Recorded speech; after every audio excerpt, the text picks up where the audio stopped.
Welcome to the Wizard of Radical Self-Respect. My name's Sharon Mello, and I'm the Shepherd of Black Sheep.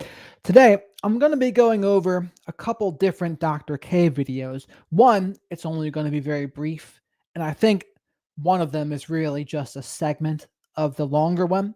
But the first one's going to be about how narcissists are created. But the other side of it is going to be all about narcissistic parents. And I think there's actually a fair amount of disagreement I have with him in there too, because to me, he makes some generalizations in there, and I'll go over the exact differences of opinion I have with him. I think it'll be interesting for you all to see. But I'll wait for some people to pop up in here. Welcome, everybody. So the first one, like I said, is going to be how narcissists are made and what he says. He does mention there's a little bit of a genetic component, but his other side of it, I don't know. I'm not sure. And we'll have to see. We will definitely have to see. And the other one's all about narcissistic parents. And he has one of his viewers asked him a question about her narcissistic mother. So that should be interesting as well. Let's see here.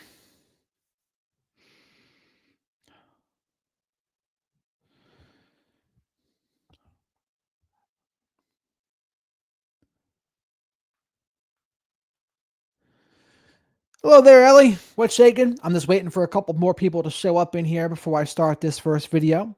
Belinda, welcome to a live stream. I'm not sure if this is your first one, but I'm glad you're here. And I'm trying to get more of the people that watch my shorts to come in here too, just to kind of build the community, a good flock of black sheep, as I would like to call them. But we'll see here. Let's go. All right, so everyone else will stream in as they can. But let's go over what Mr. Dr. K says about how narcissists were created. On your own, do it with a therapist, whatever, but we do our best to try to structure things for y'all. But like, I kind of get that the standard that I'm setting for conversation is not something that's easy to attain.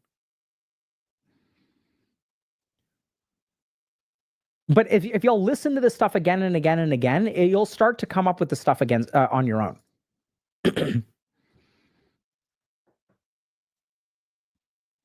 Okay, what causes narcissists to become narcissists? Were they born that way or exposed to trauma that caused them to become that way? What a great question. All right, the moment of truth here. What is Dr. K going to say about this? Let's all welcome Melinda here, Ellie. So when George or Kat or Rhodes or Bear or Old Bear or Phil Bradley or anyone else that's in here, we can welcome them into the chat. Hot tamales. I love it. But again, let's see what Dr. K has to say here. So where does a narcissist come from? So a narcissist, there's some evidence of genetic inheritance of narcissism. But basically the way that a narcissist forms, you can call it trauma, but I would say it's a very specific thing. And so let's see what he says. But he at least mentioned the genetic component. I think that's good. But let's see what he says about this. A narcissist forms from conditional love. So when a narcissist, when we unconditionally love someone, we teach that person that there is something within you that is good, that is independent of how you act, how you look, how you behave. When you are not unconditionally loved, and when you are conditionally loved really, really, really hard, or not so much the love, but when the conditions are huge, pressures based on put on you, when your whole life is about conditional responses, then what happens is someone becomes very attuned to things outside of them. They become focused on the outside, focused on the outside, focused on the outside. And that leads to narcissism. So I'm not even sure how I feel about that, because on one hand, I would say if that genetic component is necessary, then it wouldn't just be the conditional love aspect. And here's the thing he says about unconditional love. I don't think anyone truly unconditionally loves. I think the closest might normally be a mother's love, but of course, there's narcissistic mothers. And so that kind of cancels that out. So I would even say a dog. A dog is more likely to be unconditionally loving than any human. I think unconditional love for your children is something to strive for, but I also think people fall short of that all the time. Why do they fall short of that? Because they're human. But the conditional love aspect, I talked about some of this the other day, where narcissists, what they'll do is they make their children earn their love and affection. It is conditional love. But that's only one element of it, honestly. And that gets the kids chasing their parents' love. And it comes off as the parents not being emotionally safe. It comes off as them not being emotionally consistent. And that creates all sorts of things. And when the kid tries to attune to the parents and get love from the parents, then they become hyper vigilant to the parents' moods, to how they'll receive love and affection, and they try to earn that love and affection in that way.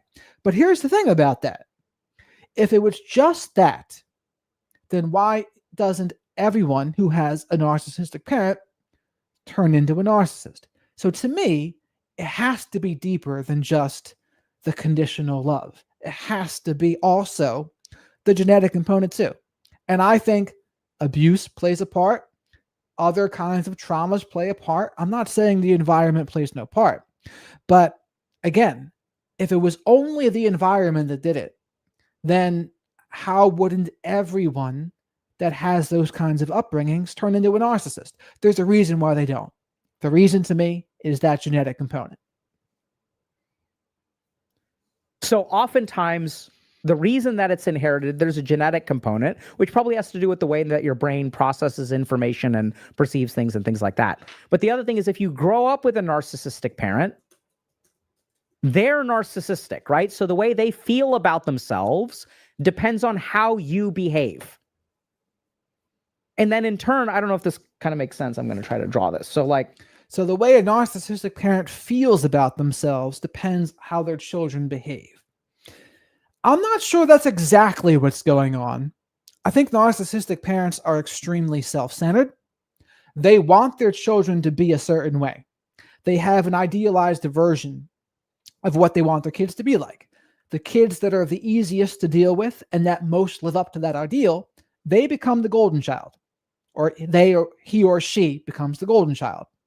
If a kid does not live up to those ideals, then they're more likely to be more of a scapegoat. But how that kid looks at the parent determines how the parent feels about themselves. I don't know if that's necessarily the case. I think what the narcissistic parent sees in their kids, they might not like it sometimes, and especially the parts of themselves that they don't like, that they see in their kids, then they'll be really hard on those parts. A good example of that to me is Tony Soprano and AJ Soprano. Tony sees himself in AJ, but unfortunately for AJ, Tony only sees the parts of himself that he doesn't like in AJ. So the fact that he was a little heavier set, he was depressed, Tony didn't like that at all. He was seeing himself in it. So he didn't like that aspect. But was AJ determining how Tony saw himself? I wouldn't say that's how it was. There can be elements of that, but how Tony felt had way more to do with other things as well.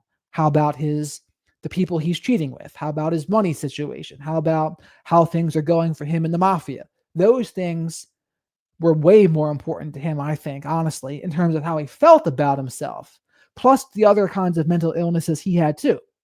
Not to say his kids played zero part. They did, but I think he also had other things going on that got in the way. So if you grow up with a narcissistic parent, they'll do something that then makes you do something, behave in a certain way, which then makes them feel proud. And if they feel proud, that means that they are a good parent. So this behavior that you do determines whether they feel proud or they feel good. And if they feel good, then they love you. I kind of think this is a crude way to put it, honestly. I think it's a shallow explanation. I think it's a little more deep than this. I think for the reason I just said, there's other things going on. I think depending on the kind of narcissistic parent there's different versions. There's different versions of narcissistic parents, and there's different levels of severity of narcissistic parents. But some narcissistic parents, they don't even really want to be bothered with their kids. They can be more of a deadbeat narcissistic parent. Their version of supply doesn't come from their kids, it comes from other things. Maybe it comes from their business, maybe it comes from cheating, but they don't really care much about their kids sometimes. Now, other versions of narcissistic parents, they kind of live through their kids in a way, especially if they think that their kids could live a life that they didn't get to live. So this is especially common, I think, with sports stuff. The parent wanted to maybe be a professional athlete, they didn't do it. Maybe they played high school sports and that was all. But they try to cultivate their child in a way so that, wow, they can live the life that I never got to live. And they're kind of doing it for their own selfish purposes, though. It's not about what the kid wants. It's all about that narcissistic parent and what they want. They want the image of how that's going to look to the outside world. And again, is that really the kid being in control of how the parent feels?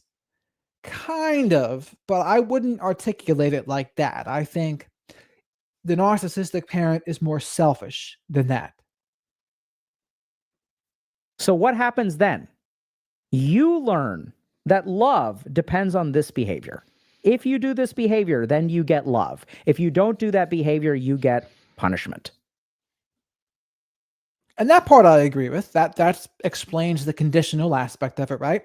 If you do things that reflects well on the narcissistic parent, the things that they think are going to help the image of the family, the things that they think, wow, this fits the version of the kids, the way I want my kids to be like, the kid is acting in that way. So I like that. Then that's going to get rewarded. But when they don't act that way, then there will be punishments. What are punishments? Punishments are anger, rage, passive aggressiveness, guilt trips, the silent treatment, or worse. And this produces the effect of intermittent rewards and the emotional inconsistency. When a narcissistic parent does that, makes their children earn their love and affection, and is emotionally inconsistent, they are conditioning those children to associate those behaviors with love as an adult. One of the very many reasons why even the kids that don't become a narcissist, right, they don't have that genetic component, they often find narcissistic romantic partners because they were conditioned to associate that with love. The narcissistic romantic partner, they'll do the intermittent rewards. They'll give you conditional love and affection. They'll be hot and cold, all the same things that the narcissistic parent was. That narcissistic parent is their initial trauma bond, right? The trauma bond is an attachment you form with someone who is abusing and mistreating you. And part of that trauma bond is the intermittent rewards. Intermittent rewards is one of the reasons why gambling is so addictive. When the payouts are unpredictable, then that becomes more addicting. Now, sometimes when you know the version of love that your narcissistic parent wants, well, a little more predictable, but even so, that's only if the variable of the narcissistic parent remains constant. There can be other things going on where you do the behavior that would normally get you love from a narcissistic parent, but on this day, all of a sudden it doesn't, because the narcissistic parent maybe got a narcissistic injury from the wife or the husband, or maybe something bad happened to them at work, and so they take it out on the kids. And so that still produces an intermittent reward, an unpredictable reward. So then you're growing up in a conditional love situation, which is really common when your parent is a narcissist. And so that will make you narcissistic. The last thing about a narcissist. So that will make you narcissistic? You see, I don't know about that. Sometimes, if you have that genetic component, then maybe, yeah, then you'll be. But if you don't have that component, will that make you narcissistic? I would say not always. I would say sometimes you'll be more of a people pleaser. Maybe you'll be someone that abandons yourself for somebody else. Because just because someone abandons themselves and gets love and affection externally, like they get their sense of self-worth sometimes from the outside world, I think people that have emotional dependency, they have a version of that too. It's not the narcissist version, though. The narcissistic version is self esteem regulation from somebody else. That's what narcissistic abuse is, right? They use other people to regulate themselves. And what they want, narcissists, is excessive admiration. They want to constantly feel powerful and superior. An emotionally dependent person, they really just want to feel safe. They want somebody to just be there for them because they were constantly abandoned physically or emotionally. So that's an external thing, but for a very different reason, if you ask me. Narcissistic defense mechanism is it is a response to an ego attack. So people who grow up being bullied by their parents or by other people will oftentimes become narcissists, right? Like when I get treated like shit by everybody around me, there's a greater likelihood that I'll become narcissistic because I don't have that internal sense of self, right? I get bullied. I'm a loser. I'm pathetic. I'm a beta, which means that in order to be a good person, I need to be an alpha. I need to be a top dog. I need to be awesome. I need to be badass. And then I strive for that thing. I achieve, I work out, I become rich, I accomplish a whole lot. And then in the journey to walk from a beta to alpha requires an insecurity. Insecurity is the fuel. And so basically, this is what the old school view that all narcissists are really just overcompensating for insecurity. The grandiosity is a defense for the insecurity. What is this? The old school view, the Dr. Eatonson view. It totally neglects what Dr. Salerno and Dr. Simon would say. Dr. Simon was the pioneer of it. He said, no, they're not all insecure. Some of them, they feel pretty great about themselves. They think they're all that. And it's not covering up shame. In fact, many of them are shameless. So his version here, always covering up the insecurity, I just don't think that's accurate. I think that version of it, I wouldn't even necessarily consider that a version of narcissism all of the time. Like people who have that, who've been bullied a lot, they can become codependent, I bet, even though codependency is supposed to be about being the partner of an addict / alcoholic. But I don't think that's necessarily the core wound of the narcissist. I think it's a little bit different. But then again, this is the antiquated view here by Dr. K. And once I become a top dog, then I'm kind of stuck. So if I'm a top dog and people don't treat me like a top dog, I become really sensitive to that. I'm never going to be a beta again. I'm always going to be an alpha. And this is why alphas are so insecure. And they get stuck because once I become exceptional, if I was a loser, once I become a winner after I was a loser, and then people treat me well, who are they treating well? Are they treating the winner well, or are they treating the loser well? And so that's the other thing here too. First of all, I don't like the term alpha anyway. Anyone who calls himself an alpha is a little bit of a tool to me. Just like Tywin Lannister said, anyone who has to say, I am the king, is no true king. That's how I see it when people call themselves alpha. That being said, there are probably guys out there who are more confident and assertive, and they would be considered more alpha. Hopefully, they're not calling themselves that, because that would be cringe. But is every kind of person that is truly alpha, they're all just covering up for insecurity? Nah, I think that's a generalization. I think there are some people out there that they do just think they're all that. Not everyone is covering up for some form of insecurity. It's not all an overcompensation. Can it happen? I think it can happen, but I don't think it's the only case. So again, this kind of paints a picture of this is kind of the picture that narcissists would want painted of them sometimes, especially the ones that play the victim more. Oh, I was just insecure. I got bullied so much, and now I have this grandiosity as a defense mechanism. So when I lash out because I've been criticized or called out, it's really just because I wasn't loved enough as a kid. See? I was just a victim of trauma, and this is what I've done. But to me, that's kind of BS because it neglects the intentionality of some of this. It neglects, and this is the big thing. I always say this. Everything a narcissist does is about power, control, managing their image, narcissistic supply, and avoiding accountability. Is that from an insecurity, or is that more offensive? To me, it is more offensive. So when I hear all of this stuff overcompensating for insecurity, I just don't buy it. I don't buy it. They treating that core part of me, or are they treating the thing that I've become? And as I get positive feedback to this newer version of myself, the insecure version that is deep down becomes even more insecure, because now that people want to be my friend because I'm sexy and rich and successful, if I lose those things, they won't be my friend. And it reinforces the insecurity. And what he's talking about here is kind of an imposter syndrome, right? If you're getting validation from who you are not. And again, this is the narcissist myth in the pond in a way. What does narcissist want validated? The image that's reflected back to him. And when people validate that image, they're not truly getting validated themselves. What Dr. Salerno would say is, well, they have an inflated sense of self, but it's extremely fragile. There is no substance underneath it, which is one of the reasons why they're hypersensitive to criticism and perceived criticism. This is how people become narcissists.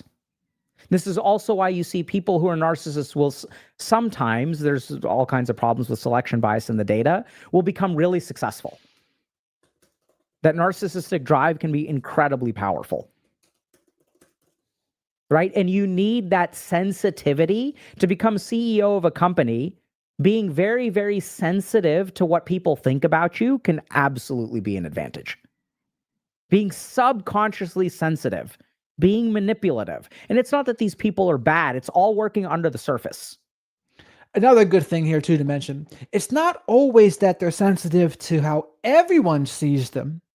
I think it's certain people, because they might not value everyone's opinion. What narcissists care about is power and status.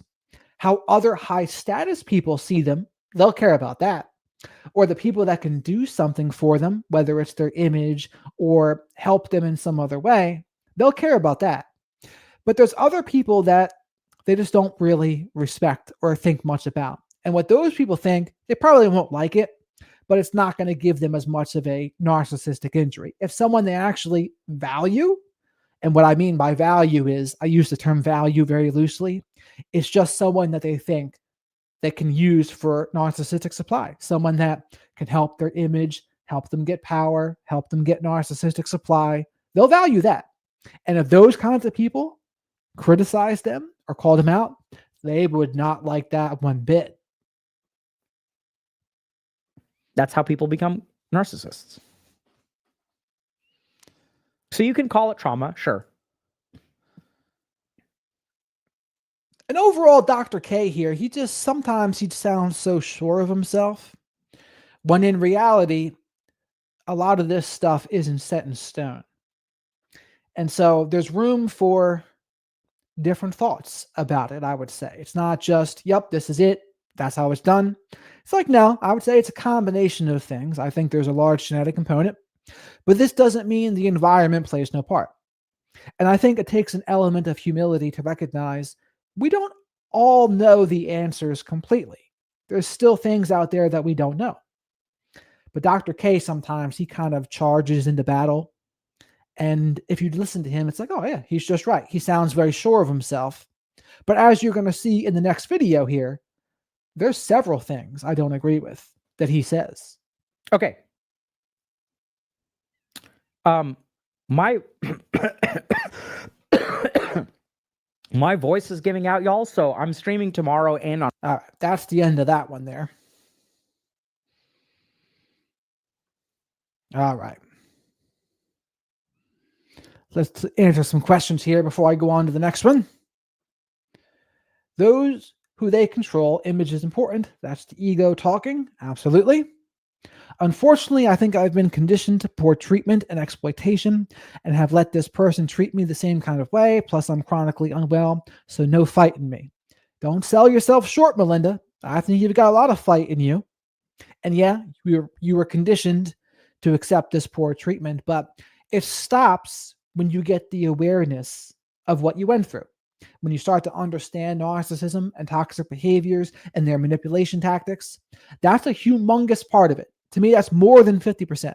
Once you get the awareness, then you can start the process of unsubscribing from those distorted versions of reality, doing the next right thing for you, practicing radical self-respect, as I would call it, and just getting a little bit better one day at a time. Understanding it's not going to be completely linear.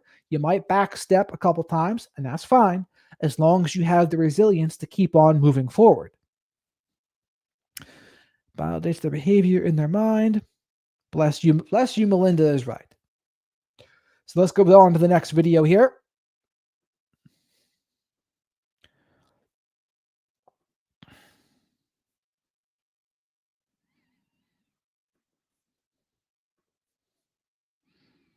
The child of a narcissist is the worst victim of a narcissist. So they will feel entitled to all aspects of your life. I'm so happy that you are getting married. It's such a joyous occasion. You're going to look gorgeous in white, and I will too. We're going to be mother and daughter, both wearing white on our wedding day. It's going to be great. And it's like, I don't even want you there, lady. You should understand that they are jealous of you. You should understand that there's a time for a fight and there's a time for peace. I'm a 17-year-old woman and digital art is my one calm, happy thing, saved for months from my part-time job to buy a drawing tablet and styluses. My mom hates me having... Pause. This is on Reddit, I guess, raised by narcissists.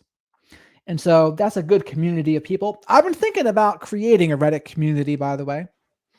Maybe a black sheep community. We'll see. I mean, I know more about Reddit than I do Discord. I know from the stream yesterday, some people were telling me they don't like Reddit, but I like Reddit. I don't necessarily like everybody on Reddit, but I like the ease of use. Interests that don't involve her. Says things like, why draw when you could help me, or art doesn't make money. Yesterday, came home from school and my art supplies were gone. Asked my mom and she said she threw them away because my room was too cluttered and I don't need distractions from school. Started crying and she got angry, calling me dramatic. Said I was ungrateful and she was doing me a favor, helping me focus on real things. The tablet cost $300 from my many grocery store shifts. When I mentioned this, she said if I really cared, I would have taken better care of it. My room wasn't messy. I keep art stuff organized in the desk drawer. She just wanted to hurt me because I spent time on something not involving her. Last year, she donated my guitar when I got good at playing, said it was too loud. Less than a year until college, counting down the days. So that's something that narcissistic parents and even some borderline parents will do too. What they know you value, they will throw them out. They will kill and destroy what you love. I have seen this happen. Christine Ann Lawson, in her Understanding the Borderline Mother book / audiobook, she had mentioned that a mother did that to her daughter. I forget the woman's name, but it was a famous woman. And it was her daughter that it was brutal. All the things that the daughter loved, the mother would throw them away. Why? Because they don't want their attention. You don't want your attention removed from them. That distracts from serving their needs. They want you to serve their needs. They don't want you to be autonomous. They don't want you to be an independent person. They think you're there to meet their needs. So that's why they have no problems disrespecting you and your autonomy, throwing out your things. And then when you get upset about it, rightfully, they'll say, oh, you shouldn't be upset about this because you didn't take care of it well enough. What is that? That's basically gaslighting. That is basically deflection. That is blaming you for your own emotional state when it's a totally normal reason to be upset. But what do narcissistic parents do? They don't validate. They're not going to validate your feelings. They're not going to validate your emotions. They're going to do the opposite. They're going to invalidate them and tell them you're ridiculous. And this is one of the reasons so many kids, they have a problem like owning their feelings. They'll stuff them, or they'll maybe pretend they don't exist and they ignore them. Or maybe they'll start to defend, excuse, explain, rationalize. Why does that happen? Because when you had a narcissistic parent, eventually you learn to abandon yourself. You learn to not trust yourself and your feelings. You're taught that your feelings are wrong. You're taught that your feelings are ridiculous. You're taught that your feelings don't matter. And if you get told that enough, abandonment comes your go-to state, which is a terrible place to be, which is why another one of the things we have to do when we unsubscribe from a narcissistic person's distorted version of reality, we first got to recognize, what are we feeling? And then owning it and understanding it and learning how to process those emotions. When I interviewed Christian John, I think the first time I did, he mentioned that's one of the things he did in his healing process. He would just write down whenever he felt something, he would write it down.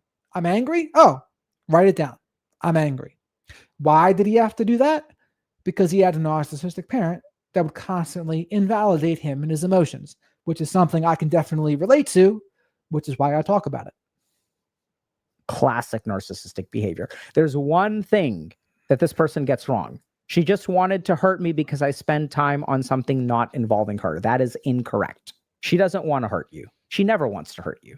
Your narcissistic parent never wants to hurt you. They love you. They will hurt you. They will hurt you very, very easily, but they never want to hurt you. Here's what's going on. So remember, when I'm a narcissist, you become part of my identity. They don't want to hurt you. Maybe they do. Here's what happens. If you become an independent person and you step outside of their box, they don't have an identity left. Then they become empty. They're not trying to hurt you. They're trying to keep you in the box. This is really important to understand. So he kind of goes back and forth on this. I think sometimes they do enjoy hurting you. There are versions of them that are absolutely sadistic, and they get a sadistic sense of glee when they make you feel uncomfortable, or maybe they embarrass you, or maybe they hurt your feelings. Some of them absolutely like that. And how do you know? It's the same versions of narcissists that regulate themselves by picking fights. So, and he says here, when you don't like them, when you don't like your narcissistic parent, they're empty. Again, I don't necessarily think that's exactly what's going on. It can be part of the story. I think there's other variables at play, though. I don't think it's as black and white as he's saying here. Because if you focus on they're trying to hurt me, you're going to miss the stuff. It's misdirection. You feel hurt, fair enough. Did they hurt you? Absolutely. Are they punishing you in some way for trying to be independent? Probably. So they are probably trying to hurt you some. Absolutely. So I'm wrong there. But the key thing that y'all need to understand is what's driving them is here is their kid trying to individuate into guitar, trying to individuate into art. And if they individuate in this way, then I'm left behind. See, if you don't understand this, this is why I'm saying this. If you don't understand this, less than a year until college, counting down the days. And I'm not even sure that's exactly what it is either. So he's talking about when a kid tries to individuate. Yes, that is going to happen. But I think what he's referring to is almost more of a borderline thing to do. They're the one that has the fear of abandonment. And when the kid becomes autonomous, that can be perceived as a fear of abandonment by a borderline parent. If a kid goes off to school, that could be a fear of abandonment. That could trigger their fear of abandonment. And you just doing well, you might leave the borderline parent. So to me, it almost sounds like he's talking about more borderline in this case. But this woman in the text here on Reddit, she very well is probably talking about a narcissistic person. But Dr. K's explanation, he's making it seem more like a borderline parent to me. Person is making a critical strategic error. They assume that they're going to go to college. They assume that their narcissistic parent is going to let them go to college. They think that, oh my God, once I go to college, all of this will be over. It won't be over. It's just going to get worse. Do y'all understand what I'm saying here? This is the mistake. Unless we understand what the psychology is, we're going to get caught in frustrating struggles over and over and over again. You can go to college. We're going to show you how to go to college. But do y'all understand? Like, they're not trying to hurt you. They're trying to make you them. That's what they're doing. Sometimes. Sometimes they're not trying to hurt you, but many times they absolutely are. Are they trying to make you them? I'm not sure that's what it is either. I think they just want you to be a version of they want you to be a version that gives them supply. That's what it is. They want something that's going to reflect back well on them, something that's going to give them supply. It's going to make them feel powerful and superior. It's going to help their image. That's what they want. Is it that they want you to be them? Sometimes. But it's like, even if you were them, then they would still find reasons to not like that too. So I don't necessarily think that's exactly what it is. So once you understand that, things will get a lot easier, hopefully. Okay. Hey, if y'all relate to some of these experiences, check out our upcoming workshop, Healing from Narcissistic Parents. The workshop is run by Dr. Kirk Honda, an expert on personality disorders who's been featured on our channel a couple of times, and I'll let him tell you more. Hello. So in this workshop, what you will learn is what exactly is narcissistic personality disorder. What are the common myths? What is it like to have a narcissistic parent? What are the long-term effects of having a narcissistic parent, as an adult? What are the common pitfalls as an adult in relationships and in life? How do we understand the narcissistic parent? There are two words that we need to focus on: jealousy and entitlement. These are the two things you should have in your mind when you're dealing with a narcissistic parent. So I think jealousy and entitlement can be extensions of what I think you should be focusing on. What should you focus on? As I said before, narcissistic people, what do they want? Power, control.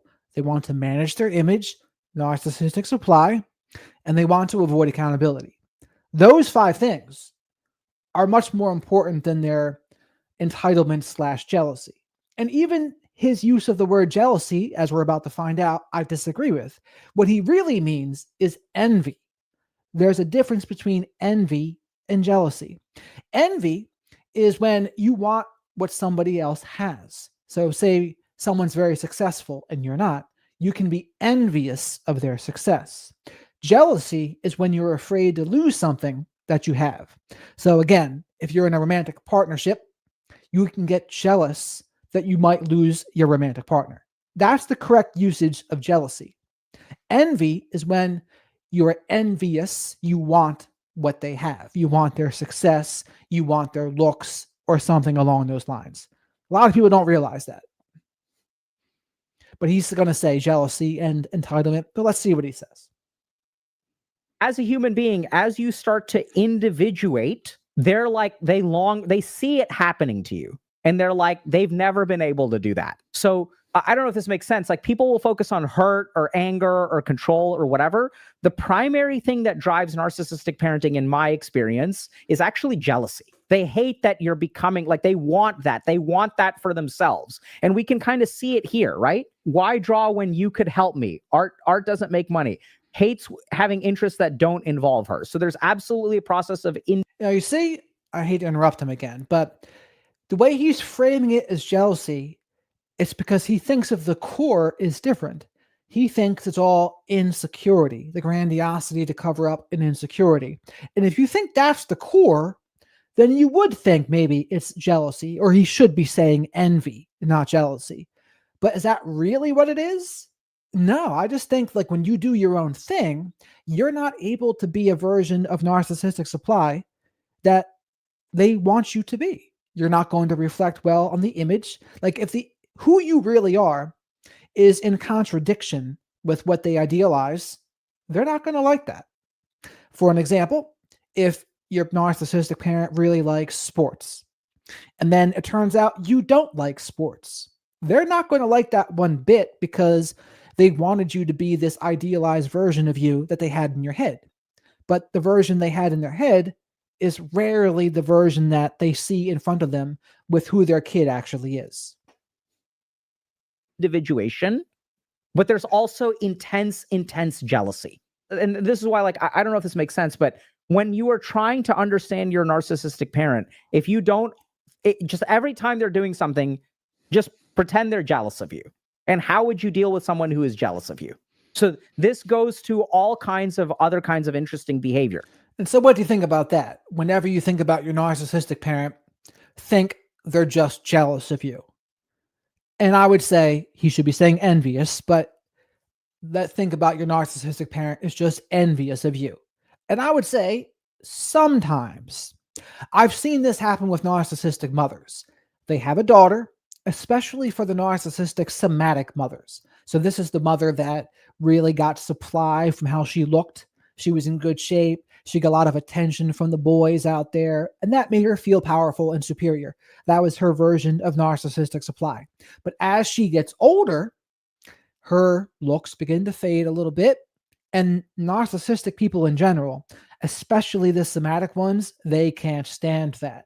It can give them a narcissistic injury just aging. And that's why you'll see them run to the plastic surgeon. They'll get all sorts of surgeries and all these things to update their appearance, to try to keep their youth for as long as they can. And again, everyone can try to do that. Some of it's healthy, eating well, exercise, sleeping well. But the narcissistic ones, they take it to the extreme. But the example would be, say their daughter now is younger and they start getting attention from the opposite sex. The narcissistic mother can get very envious of the attention that her daughter is getting.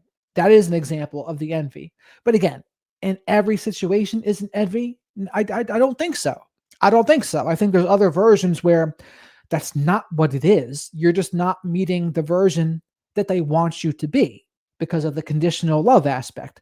They want you to give them supply by doing things that are good for the image of the family or what they want their kids to be like. And if you don't, they're not going to like that.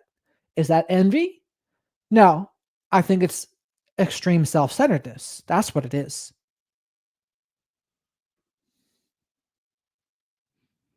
So the first is be careful about advertising your wins. The more you win, the more jealous they'll become. Okay. Now, I'm not saying that you can't advertise your wins or that you shouldn't be proud. Just be aware that if the more And so I'll put this thing up here too. So I agree with you, Melissa. How traumatic for a kid to think of it as jealousy. I understand he is giving tools, advice, experience with narcissism. Experience with narcissism tells me that's not the way to learn to deal. I agree with you, Melissa. That's not the first thing I would say to the kids. I would not say, oh, they're jealous or they're envious. Now, there are times when I have said that to people that are clients of mine. I have said that because there are cases when it's true. But ultimately, it's that power, control, managing their image, narcissistic supply, and avoiding accountability. That's what I would say first. Think of that as the base. They want excessive admiration. They're extremely self-centered. They have grandiosity, covert or overt. They'll often be antagonistic, covert or overtly. And they have the impaired empathy. But that's the core. This jealousy piece, I think it misses the mark. It misses the mark of the core of narcissism, which is why when I spoke to Dr. Eatonson and Dr. Salerno, that was a very important question to ask. What is the heart of pathological narcissism? What is fueling pathological narcissism?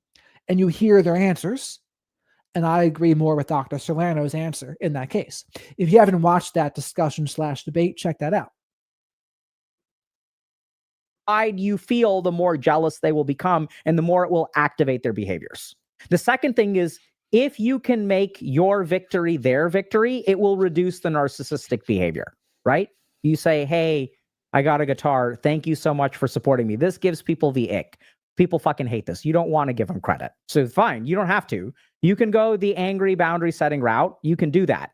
But the more that you give them some sense of ownership in what you do, the more you will reduce their narcissistic behaviors. I think that can be a risky game to play, making your victories also their victories. I think that can disarm them sometimes. But when would I say for someone to do that? That would really depend. I mean, depending on how severe the narcissistic parent is, going no contact would be a good thing. But maybe if they're not that bad and you're just maybe low contact, or you can't go no contact for whatever reason, that could be a tool in your toolbox, making your wins their wins. But the thing you have to be careful with is, often they might try to sabotage your success. Even if you make it their win too, they still might get envious about it. They still might try to sabotage it. You see this in romantic relationships as well. They might, even if you try to make it your romantic partner's win too, they still might not like it. And they might try to sabotage it because the more successful someone becomes, the more confident someone is, the harder to control that person will be. And it threatens their power and control over you. So I'd be very cautious about this tool. I think it can be a helpful tool when you can't go no contact, possibly, but you have to be careful. I'm not saying that you should do this or shouldn't do this. Be very clear, chat. I'm saying if you want to manage their narcissistic behaviors, this works well. So y'all decide. My job here is to show you what the field is. It's not to recommend a course of action. Y'all decide, right? So the strategy that I like to use is like low and slow and gentle pull away without rupturing anything and evoking a lot of negative kind of stuff. Like that's, I think, is like works well. You can go the sudden boundary setting kind of way, but So I will say this, the only time I would really recommend that tool is if it's not as severely of narcissistic person. It's a lower end version, maybe then. But moderate to severe, I think that's a dangerous game to be playing. And I would only recommend playing it if you're just trying to stay safe in some way. Ultimately, the other tools I talk about, gray rock, that's when you're calm and boring. You don't overshare and you don't give any emotional reactions. Keep things to logistics only. That's better. Biff, brief, informative, friendly, and firm. That's better. Yellow rock, a hint more emotion than gray rock. That's better. oftentimes that doesn't work, as we'll get to, because they'll evoke all kinds of behaviors. So just understand that they're jealous of you. And the more that you kind of give them credit for your successes in life, the better they'll feel. The better they feel internally. Remember, they don't know this. They have no insight into what they're feeling, but you're going to soothe them. They don't even know that they have a problem, and you're going to soothe them. Okay. Second thing is entitlement. So the careful thing about that too, it's like Dr. George Simon said, it's not that they don't see, they disagree. It's not that they're not aware, they just don't care. So some of them do recognize there can be an issue. The difference is they don't care. They don't care because how they are is working for them. So again, I don't necessarily agree with what he just said there. But let's hear what he has to say about entitlement. So remember that their identity is based on you. You're part of their identity. So they will feel entitled to all aspects of your life. Oh, I'm so happy that you are getting married. It's such a joyous occasion. You're going to look gorgeous in white, and I will too.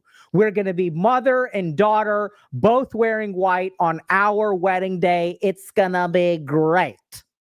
So that is a story I've literally heard as well. A narcissistic mother on her daughter's wedding day will also wear a wedding gown to her daughter's wedding. Why? Because they want the spotlight on them. They don't want the attention all on her daughter. It's not enough for the narcissistic mother to get the supply through her daughter. She wants it for herself as well. Why? Because she's extremely selfish. Selfish, self-centered. It's all about her. And that is a way to really sabotage the daughter's wedding, honestly. That's going to self-sabotage. It's not self-sabotage, just sabotage the wedding in general. So that's something to watch out for there too. And again, in terms of the entitlement, narcissistic parents, they see their children as extensions of themselves. So that's where the boundary violations come in. That's where the lack of autonomy comes in. Narcissistic parents, they're not going to encourage you to become autonomous adults. Why? Because your autonomy threatens their power and control over you. By the way, you shouldn't wear that necklace. It's way too flashy. It's way too showy.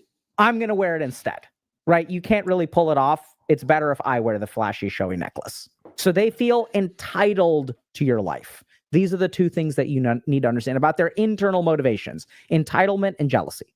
Okay? Entitlement, yes. Jealousy, nah. Envy. Envy sometimes, but not the only motivations of their internal state. Now, a couple of other things. So what makes this so damn frustrating? Just another point, okay? So remember over here, they don't have insight into what's going on inside of them.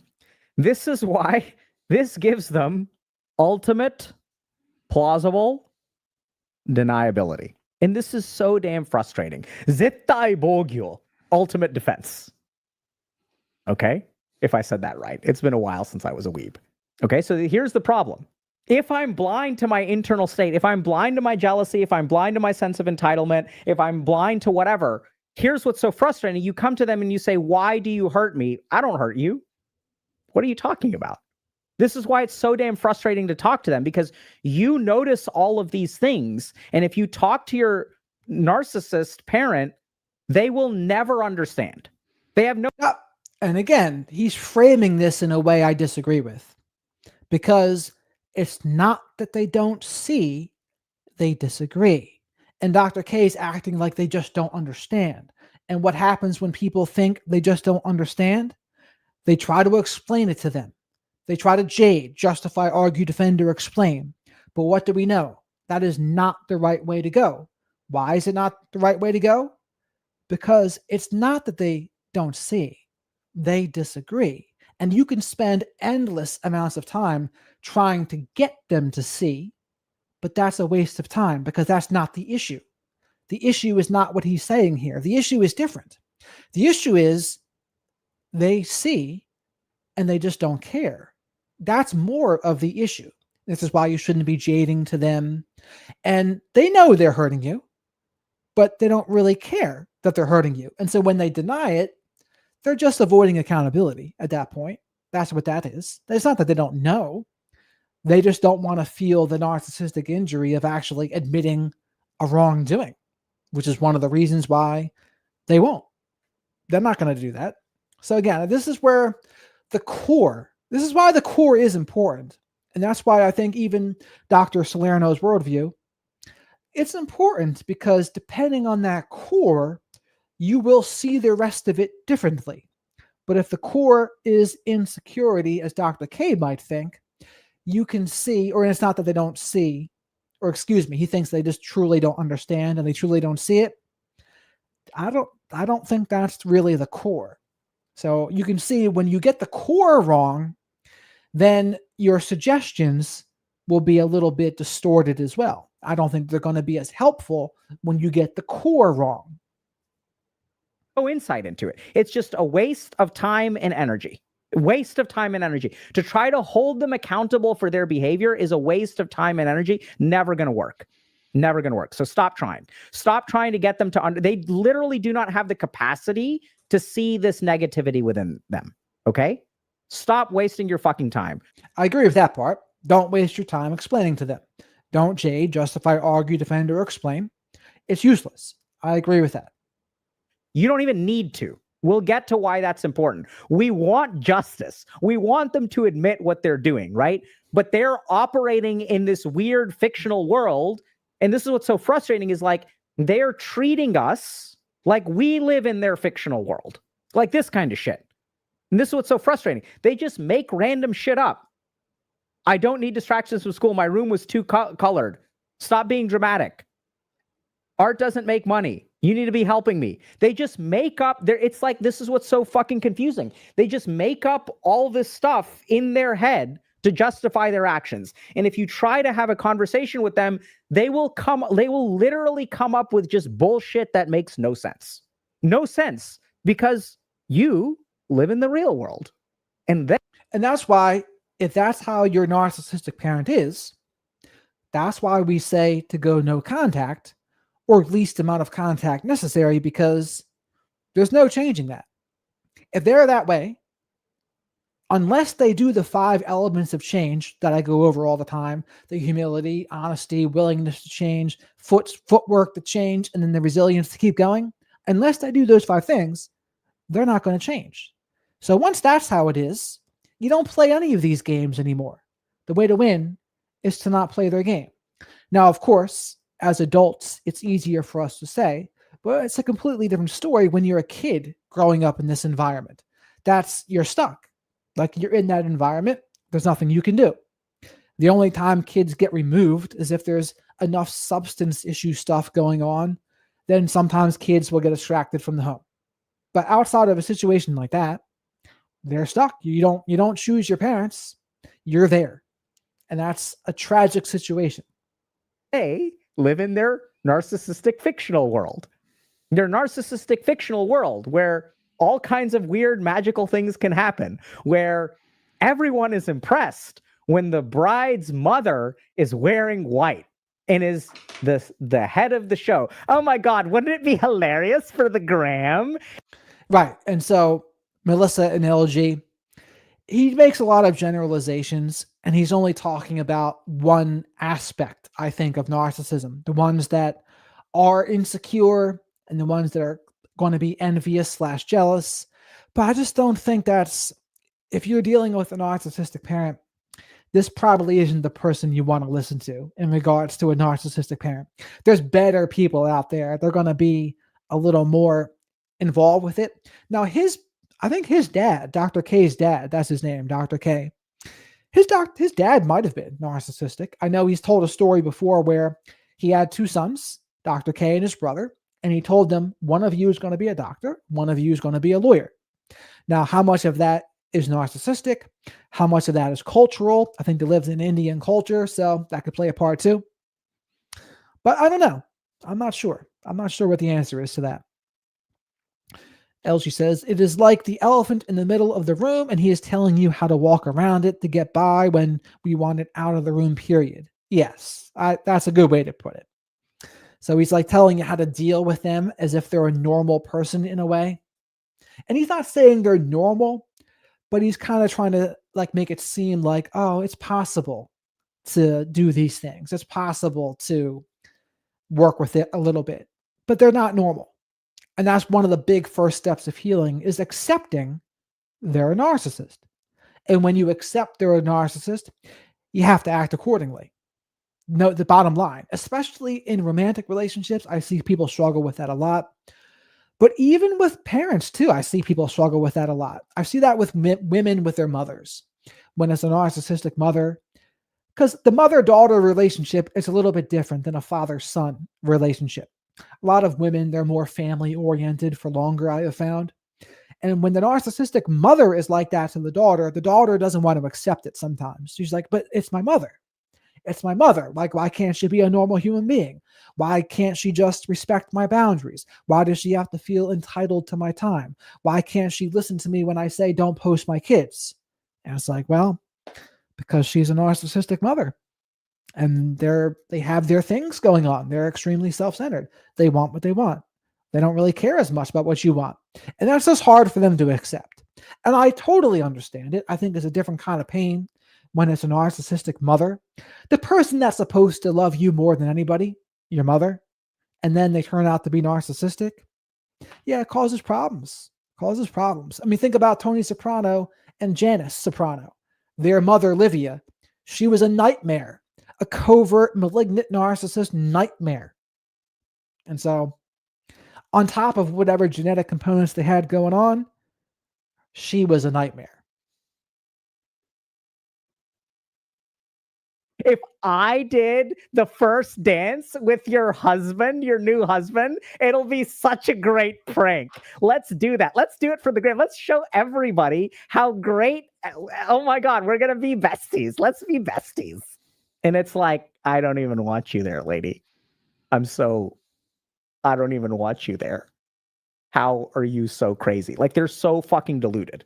And the reason they're deluded is because there's all these things going on inside them that they have no insight into. So they have to construct all of this stuff on the outside that like makes it make sense. Okay? And I don't think he's given the narcissistic people enough credit. I think they are more aware than he wants to give them credit for. A lot of the narcissistic people I know, if they feel comfortable to tell you, they'll tell you. And they know. And they do these things very intentionally sometimes. And it seems like Dr. K might have been deceived by them. He like believes their explanations. He believes their plausible deniability. And it's like, nah, I think you're being a little too charitable here, buddy. I think you're being a little too charitable. They see more than you think they see. And the truth, I think, is a little more sinister than what he wants to believe. Here's the other messed up thing. So we're going to explain why this is so frustrating. So the other thing that's going on, here's the key thing to understand. So they're empty on the inside, right? Or sorry, they're not empty. They're blind. So they're blind to this. They don't see it. But that doesn't mean that stuff doesn't happen. So there's all kinds of lively stuff going on here, right? And here's the crazy thing. Narcissistic parents know they're hurting you. They know they're hurting you, and they feel immense guilt. So before he said they didn't know, and now he says they do know. So he's kind of contradicting himself here. When they feel immense guilt, what do they say? Doing me a favor, helping me focus on real things. Does that make sense? I don't need distraction. Oh, I'm not hurting you. I feel guilty. So how do they deal with that guilt? For your own good. And if they can convince you of that, if they can convince themselves of that, then the guilt disappears. Does that make sense? No, it doesn't make sense because, again, this is why when you have the core wrong, you get the diagnosis wrong. You get the suggestions wrong. I agree again more with Dr. Salerno and Dr. Simon. Many of these people are shameless. They're not feeling shame. They're not feeling guilt. And I think a lot of people, they mistake a narcissistic person's hypersensitivity to criticism and perceived criticism for guilt and shame. Not the same thing at all. So again, if you think narcissists are all just insecure and grandiose to cover up their insecurities, then maybe you might think it's, oh, they feel guilt when they're like this. Like, no, that's not, no. What I would say is happening is when they'll say they're doing something for your own good, they're just saying something to avoid accountability at that point. It's not that they feel guilty. They just want to keep on getting away with what they want to get away with. They want to be however they want to be, and they don't want to have to change their behavior. That's what I would say that is. I mean, many narcissistic people will abuse others, and they will say it's for your own good, which is a version of crazy making. But to say that is happening because the narcissistic person's feeling guilt, I don't know about that one, Jack. I don't think so. So this is what's also so frustrating. You're like, what the fuck do you mean for my own good? I saved up for weeks to buy this thing. This is something I'm excited about, something I'm passionate about. I do it in my free time. I'm 17 years old. I work extra shifts at the grocery store and I get good grades. I'm going to college. What kind of fucking crazy planet are you living on? And it's so frustrating. Half of the frustration is a lack of understanding. Half of the frustration is not knowing what's going on. So they hurt you, they feel guilty. And this is one of the most frustrating things that narcissistic parents do. They feel jealous, they act, you feel hurt, then they feel guilt. And then they act again. And then you feel... It's almost like, and again, Dr. Simon says this too, the core. They think a narcissistic person is just like everybody else. Like, oh, a normal person, maybe, if they hurt their children, they will feel guilt. But it's a mistake to think a narcissistic person is a normal person. That is not the correct assumption to make here. Like, they're not that way. They are different. They are different, and you must understand that core. They're not like normal people, so you have to act accordingly. So this jealousy and then to guilt routine based on the kids and how they make them feel about themselves. I just don't like it. I don't like it. Feel enraged. It is the soothing of their own guilt, which I got to just say, just as a psychiatrist, just top of mind, kind of, this isn't like evidence-based or whatever. If you had to ask me, what is the thing that narcissistic parents do that pisses off their children the most? It is the way that narcissistic parents assuage their own guilt. That's like... So that's a good question for the chat. What do a narcissistic parent do that pisses you off the most? Here's my answer. They would be extremely controlling, and they disrespect your autonomy, and they don't care about it. To me, that's what pissed me off the most. I hate being controlled to this day, and I hated not having my thoughts or feelings matter. That's what pissed me off the most, not what he just said. But you can mention below here what you think or what pissed you off the most. What's the other part? The other part that pisses me off is when they're more covert. They just are not direct. Everything is manipulation. They're not going to give you a clear and direct answer about things. They'll never be direct.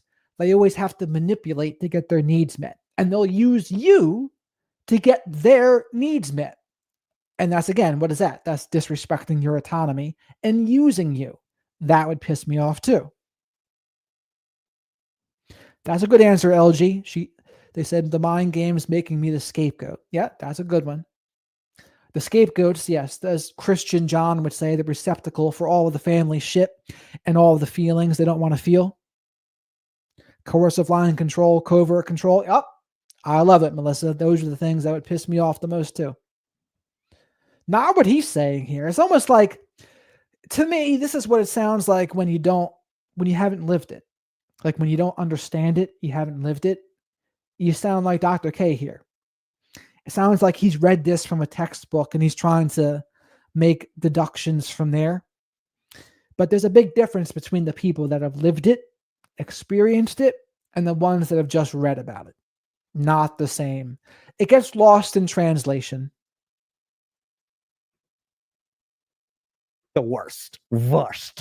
Absolute. Like, it's just so infuriating. Like, you hurt me, and instead of just admitting that you hurt me and saying sorry, you double down and you make things worse, and then you say shit like this. I'm doing it for I want you to focus on real things. It's like, I'm developing a skill in my free time. Donated my guitar when I got good at playing. Said it was too loud. See, this is all this weird defensive stuff. And if you try to point it out to them, they have no idea. I really believe that. And again, defensive.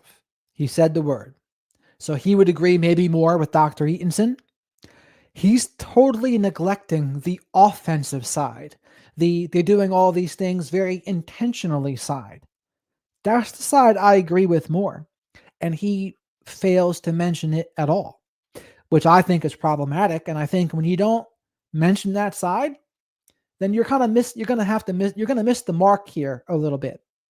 And if you're going to think about the way he's saying it, to me, the only suggestion I would say to someone in that situation is no contact, least amount of contact necessary, the end.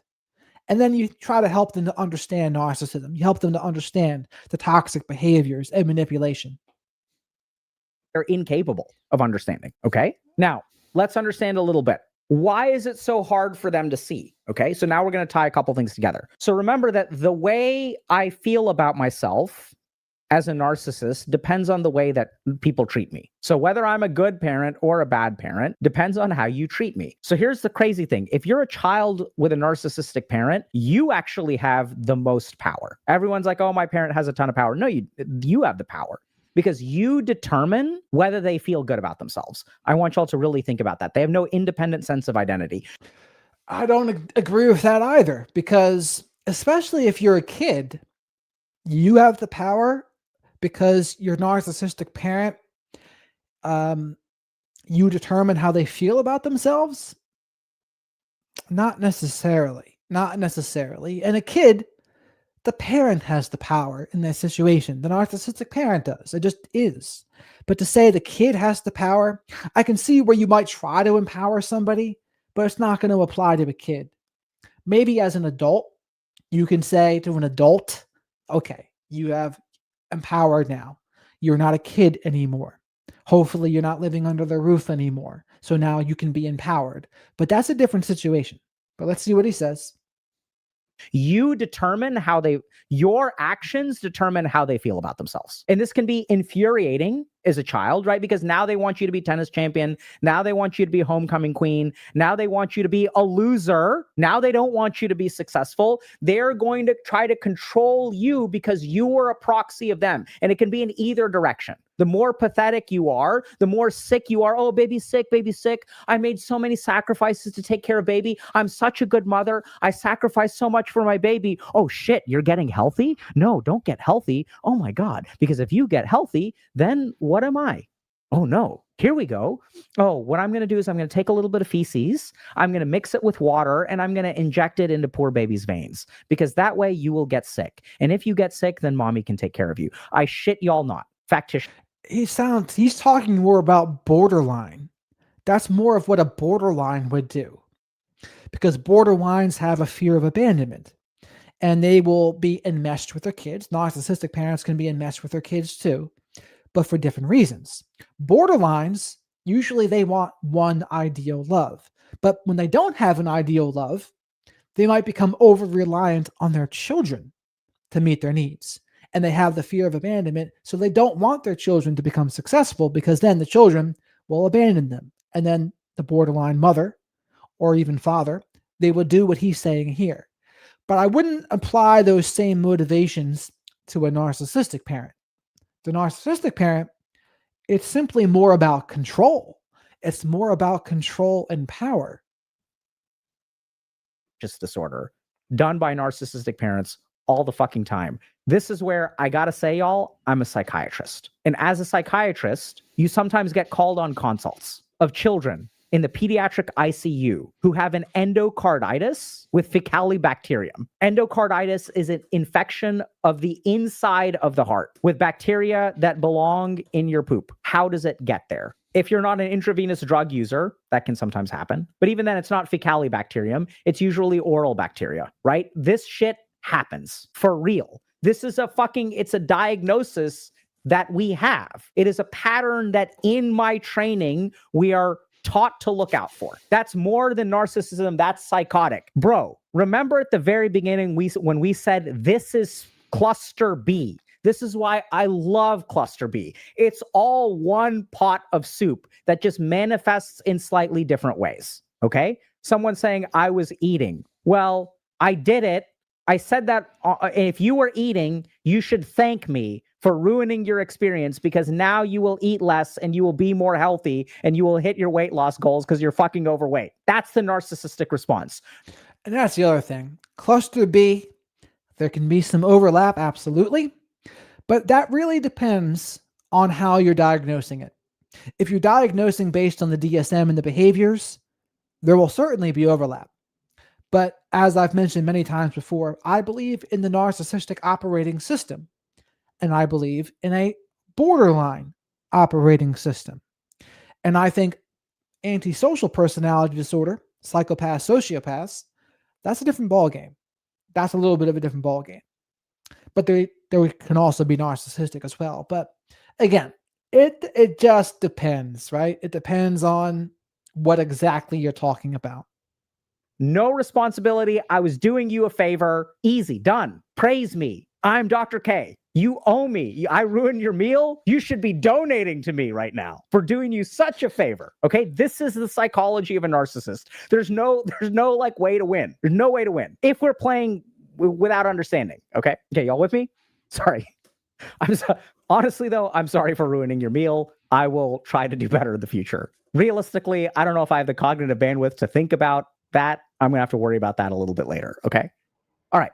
The other thing about guilt, I got off track. The problem with guilt is that, remember, my identity depends on how you treat me. So if I hurt you and you don't like me, that's like a fatal blow to my narcissism.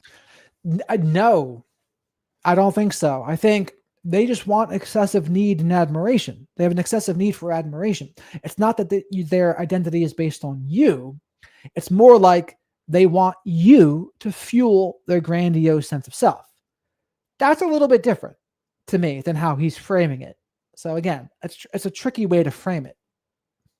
So when a narcissist feels guilty, that is when they will engage in the worst behaviors. Because If I feel guilty, that means I hurt my child. And the one thing that I cannot tolerate is that I would hurt my child. This is why it's so hard to be a narcissist. The child of a narcissist is the worst victim of a narcissist, because a narcissist can hurt anyone else. And that makes me feel like 5% guilty, 50% guilty. But to hurt my child, oh my God, my child. So he's correct that one of the worst victims of a narcissist is their children. You could argue their spouse could be neck and neck. But this other part here, the fact that they feel so guilty about it, I don't buy that at all. Way off the mark. My poor, sweet, innocent child that I brought into this world, I could never hurt them, because anyone who hurts children is a real asshole. And I may be a lot of things, but I ain't no real asshole. I'm a good person. You don't see the sacrifices I make for you. You don't see how hard I've done so much for you, and you're so ungrateful. You're so mad at me. You don't understand. Oh, get me? So here's the crazy thing, so infuriating. When they hurt you and you do the stupid thing of, oh my God, being hurt by their asshole behavior, doubles down on the narcissism. And that's why it's so painful, because when they mess up your life, you're not even allowed to be upset about it. So he's confusing a narcissist's hypersensitivity to criticism and perceived criticism with guilt. They are not the same things. Why are they not the same things? Because the narcissist is hypersensitive to criticism because they only want admiration. They want to feel superior. They want to have their grandiose sense of self fed. When you don't do that, and maybe you criticize them, then you can get a narcissistic injury. But it's not because they feel guilty about how they treated you. It's all about them. It's all about them. They're not getting the supply that they want, and they're not going to like that. So to me, his framing is out of whack here. Because if you're upset about it, the narcissistic behavior encourages, right? So with this person, what I think is like not crazy at all is if this person, if this person tries again or says, oh, mom, like you really like hurt me a lot. And the narcissist parent's response is going to be, yeah, I don't think you can have any hobbies anymore. Like the more you try to tell them what the problem is, the more they punish you for it. So it's hard to deal with. Now the question becomes, and why do they do that? Control. Control is the reason why they do that. Not guilt. Control. Very different. It's how to deal with it. Don't worry, chat. Very doable. I'm not saying it's easy. I'm saying I've done it a fair number of times with my patients. Okay, so it's doable. Okay, so first thing to understand, half the pain is the confusion. So like, honestly, like I feel like when I work with my patients, them understanding these dynamics, like once you understand how the narcissist works, it's like, it's like meteorology and the weather. It's like, just because you can't control the weather, but meteorology like tells you what to expect. And once you know what to expect, then you can manage things way better. And the really confusing thing about having a narcissistic parent is that you have all of these expectations, which are based on the real world and a, generally speaking, healthy personality structure. So a lot of the things that we do, like this is so confusing. My mom tells me she loves me so much. Why does she keep on throwing out the things that I care about the most? And so like when I work with some patients, and we'll get to why I do this in a second, it's like, okay, the next time you're interested in something, either don't show her or make her a part of it. One of those two things. The first one, don't show her. That's a better answer. Making her a part of it is a very risky thing to do. Why? Because they might try to sabotage it or destroy it. So again, that's different. I also agree with awareness is a big part of the solution. I would say more than 50% is simply the awareness of what was going on. You become aware, and awareness is empowerment. Now, granted, how he is making people aware, I don't necessarily agree with. So he might be leading people astray, according to me. So his version of understanding the narcissist is not something I would necessarily agree with. Flip the behavior very, very simply. Not always, but generally speaking, it works pretty well. Okay, so if you want to get it done, then you do it. Just let them be a part of it. Hey, mom, I'm trying to figure out, I really want to learn how to draw. Can you help me find a drawing tablet? And it's like, hey, thank you for getting me this drawing tablet. I wouldn't be, look at what I made. I would have never been able to make this without you. Now, again, he's treating them like a normal person. If the narcissistic parent was a normal person that was maybe just emotionally immature, okay, maybe you can do some of these things. But if it's a narcissistic parent, that no longer applies. You have to treat them like a narcissist. They are not going to be a normal person. They are not going to respond to the same kinds of things. I can't emphasize that point enough. if that gives you the ick, it gives me the ick too, because that's not true. You're actually, it's just lying. It's lying. It's like, why am I lying to my narcissistic parent? It's because you want to get the hell away from them. And if you don't have to lie. I'm not saying you need to lie. We'll get to that in a second, but this, like, it works, right? So first of all, understand the personality structure. It'll smooth things out for you. And at the end of the day, like when I'm with my patients, my goal is to help them live a happy and healthy life.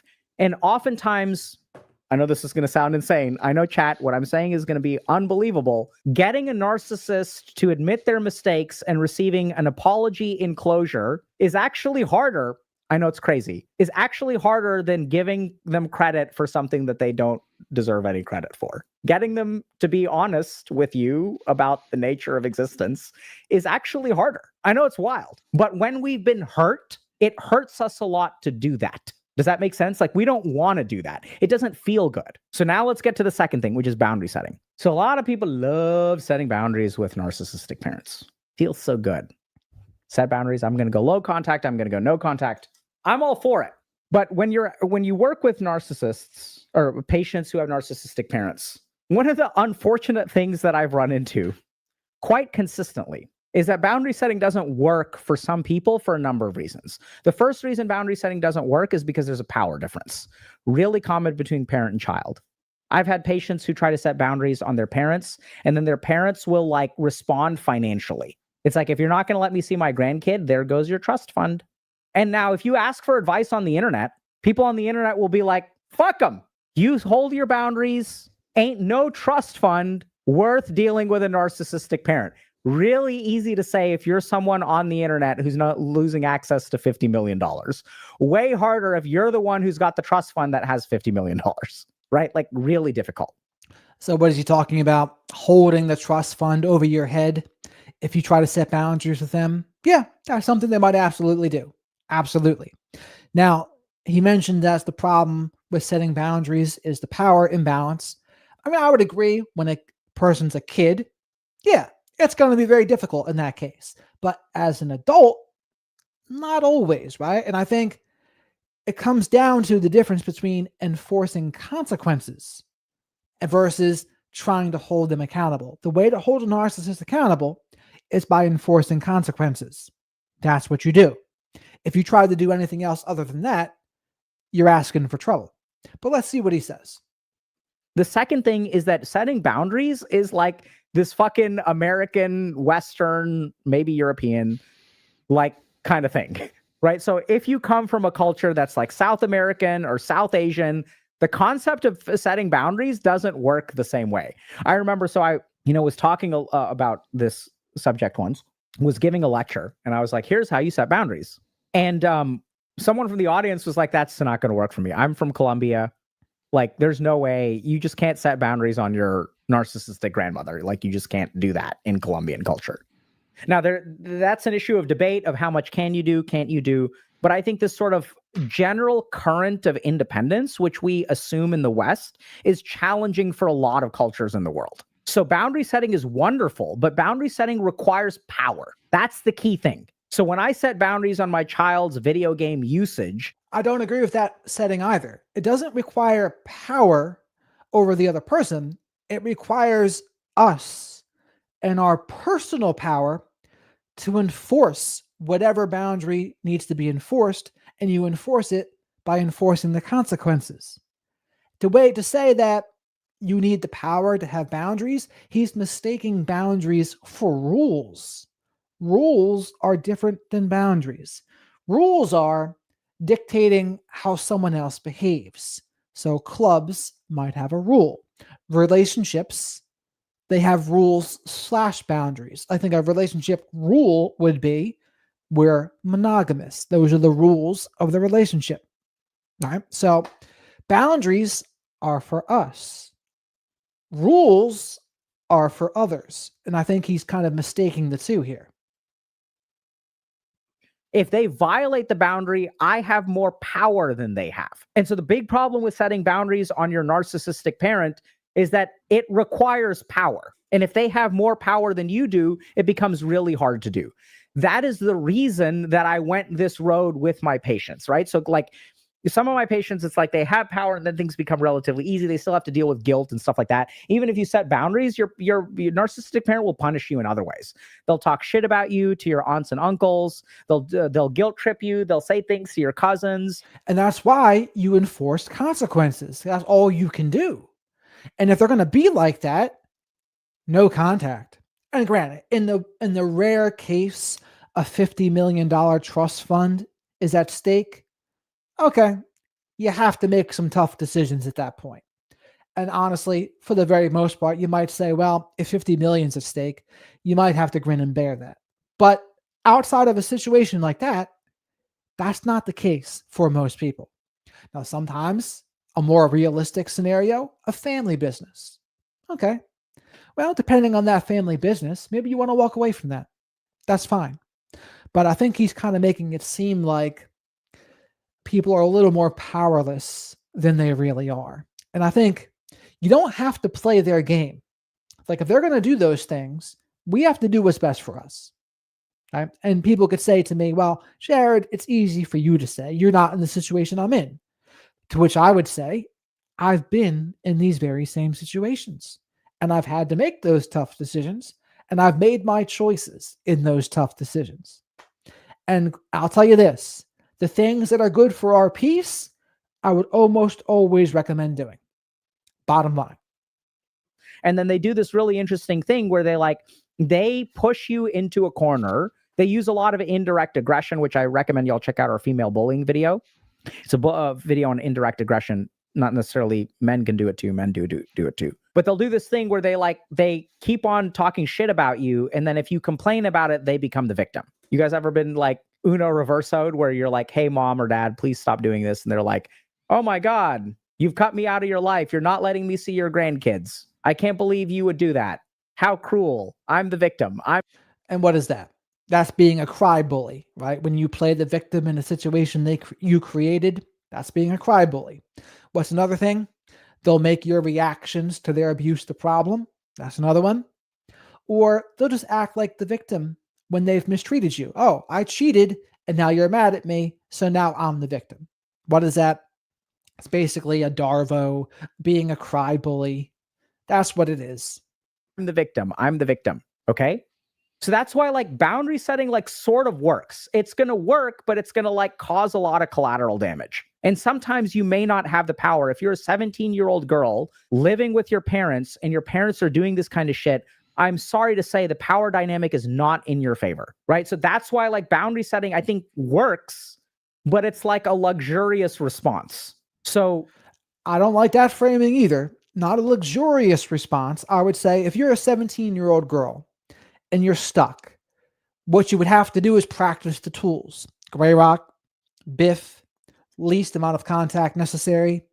Emotionally cut yourself off from them, I would say, to protect yourself. That's how you do it in that situation. And sure, enforcing consequences on them is going to be tougher, but you can still try to protect yourself. You can still try to go least amount of contact necessary, do your own thing for as long as you can, try to get out of there to school so you don't have to be around them.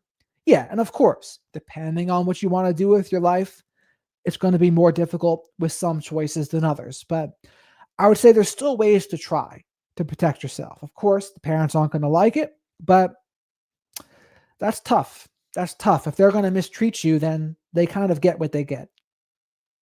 We should set boundaries, and we'll get to that. But I don't think it's as simple as everyone says. Everyone's like, set boundaries. Yeah, they're not the ones getting fucked by your narcissistic parent when you set boundaries, right? So it's easy for them to say.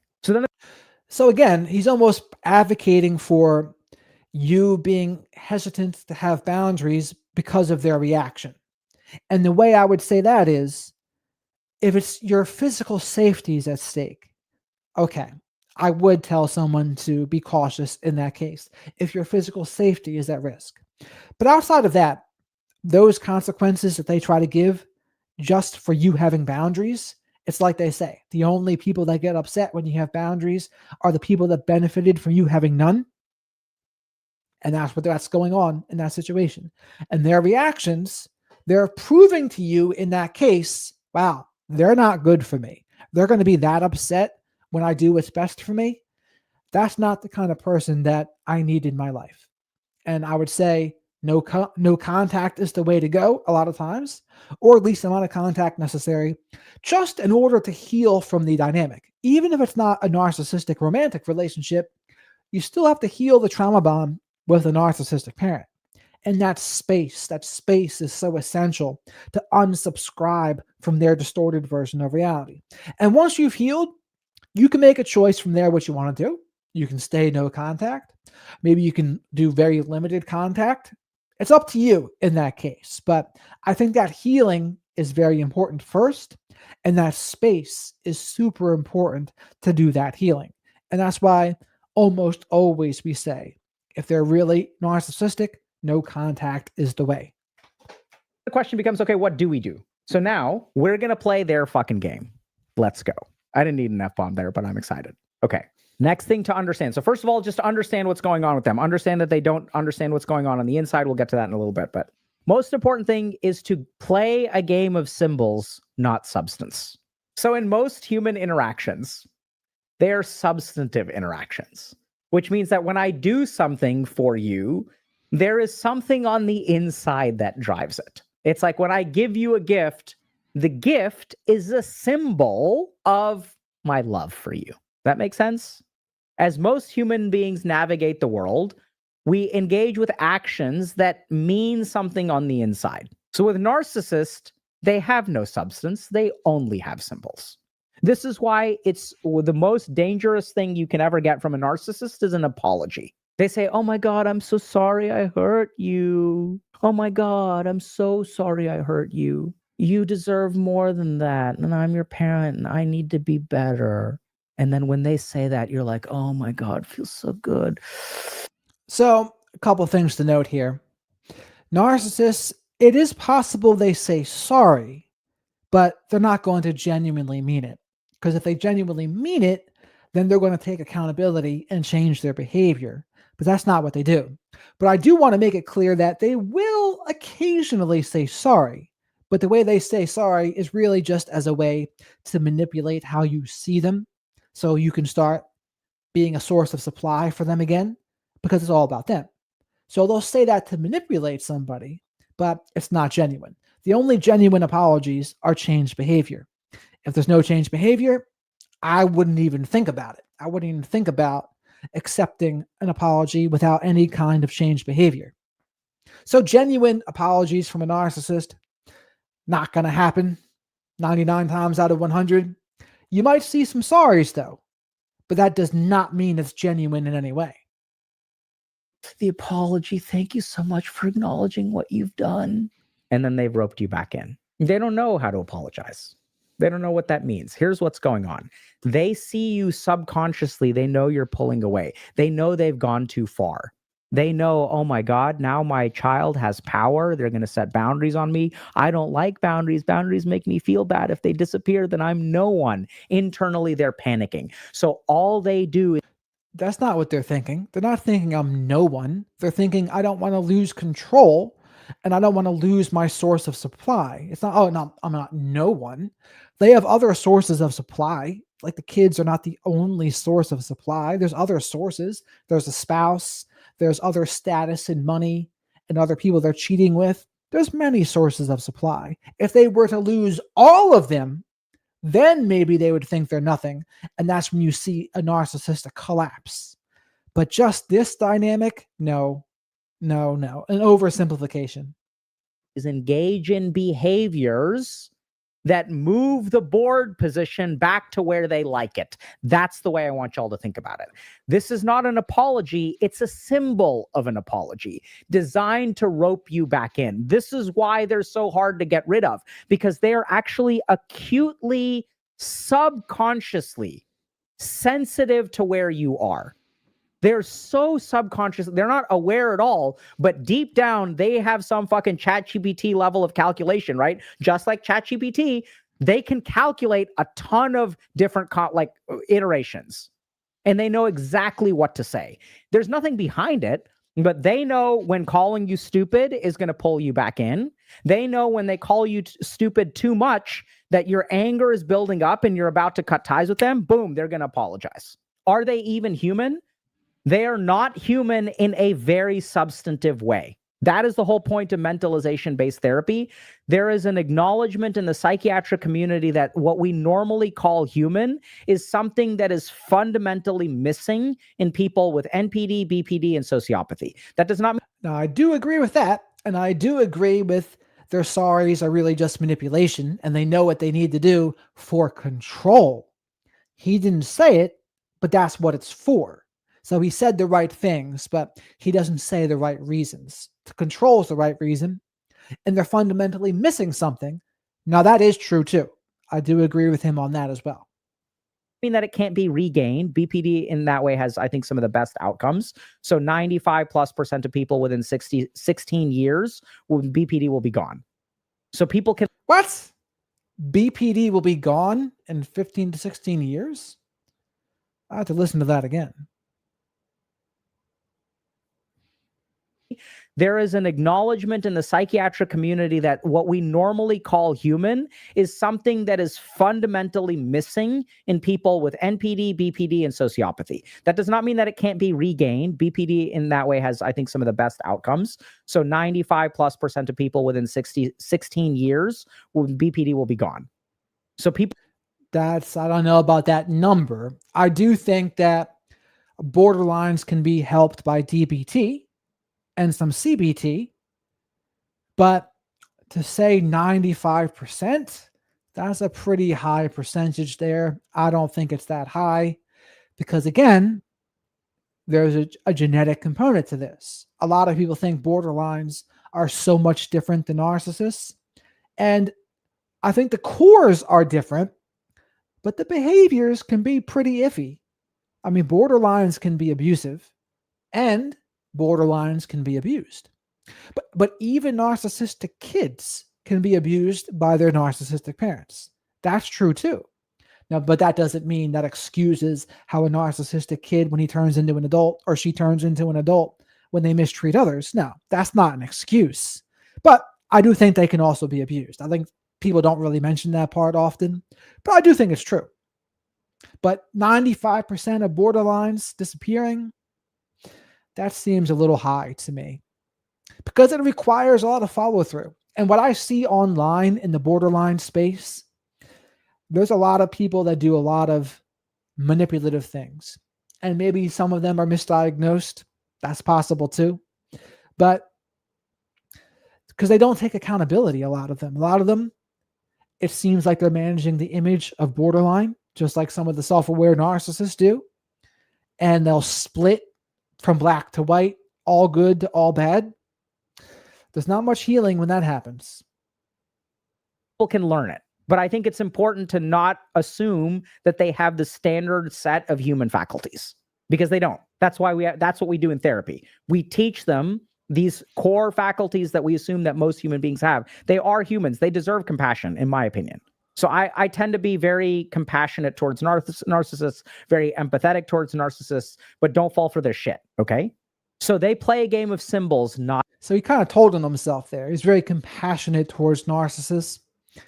And again, he thinks that because he's seeing them as the insecure version. He's seeing them as, oh, they're only grandiose as a defense mechanism against all of their insecurity.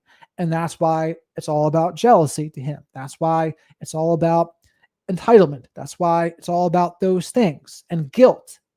And again, no, that's only a small part of the puzzle in some cases. He's missing the offensive narcissists. He's missing the ones that are doing things very intentionally.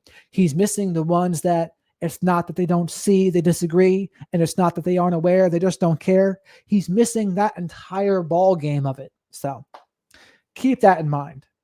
Not a game of substance. And Here's the cool thing. You can play that too.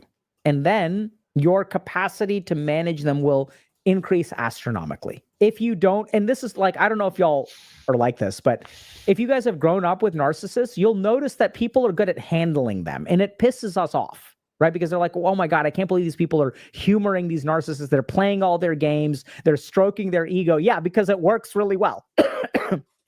The narcissist is the easiest person to manipulate on the planet. And if you're looking for authenticity for them, good luck. But play the game of symbols. So when you...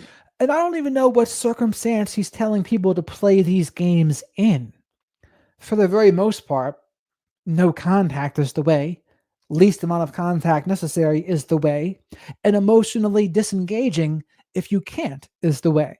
Some of these games, it seems like he's telling the kids and whomever to be emotionally engaged still, and then try to manipulate the narcissist for whatever reason. And I would say you really got to be hesitant doing that. I did make that video, a narcissist's biggest weakness, and the narcissist's biggest weakness is what? They are susceptible to flattery and praise, and they're hypersensitive to criticism and perceived criticism. Flip sides to the same coin. Now, when would I ever tell somebody to use that against them? Only if you absolutely have to, in some sort of business setting or something like that, or in a debate or in politics.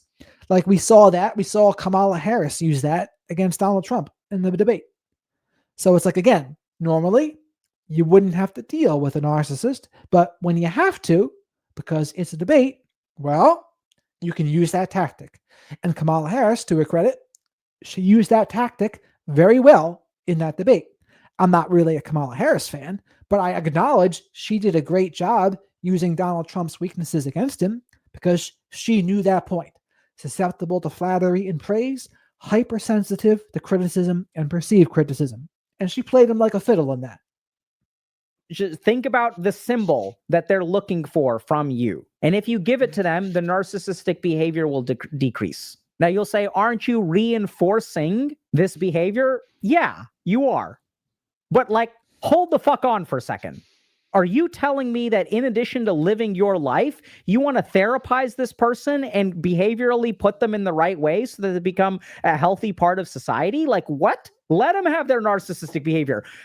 It's hard enough getting away from them. You're telling me that you want the responsibility of like turning them into a regular human being and teaching them the right way? What? That's my job. I'm the psychiatrist, not you. I wouldn't want you to do that. I want you to get the fuck away from them and go live your life. And true.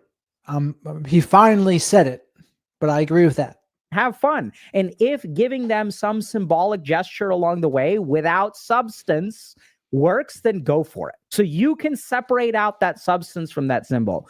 Hey, mom or dad, I'm so sorry I can't come home I can't come home. I don't want to come home because you're awful. And every time I come home, you just make me feel depressed. You beat me up. You say all kinds of things for my benefit, but it just makes me feel worse. You don't say that. They're going to be like, oh, I love you. Don't say that. Oh, I promise I won't say anything. Ah. I'm so sorry. You've done so much for me. Right. And this is why I love this. So when I'm working with my patients, there's a part of me that like saying this shit just gives me the ick. So y'all know what I do? Like I work with my patients to workshop sentences that are not dishonest, that are the symbol they need. Hey, mom or dad, I'm sorry I can't come home.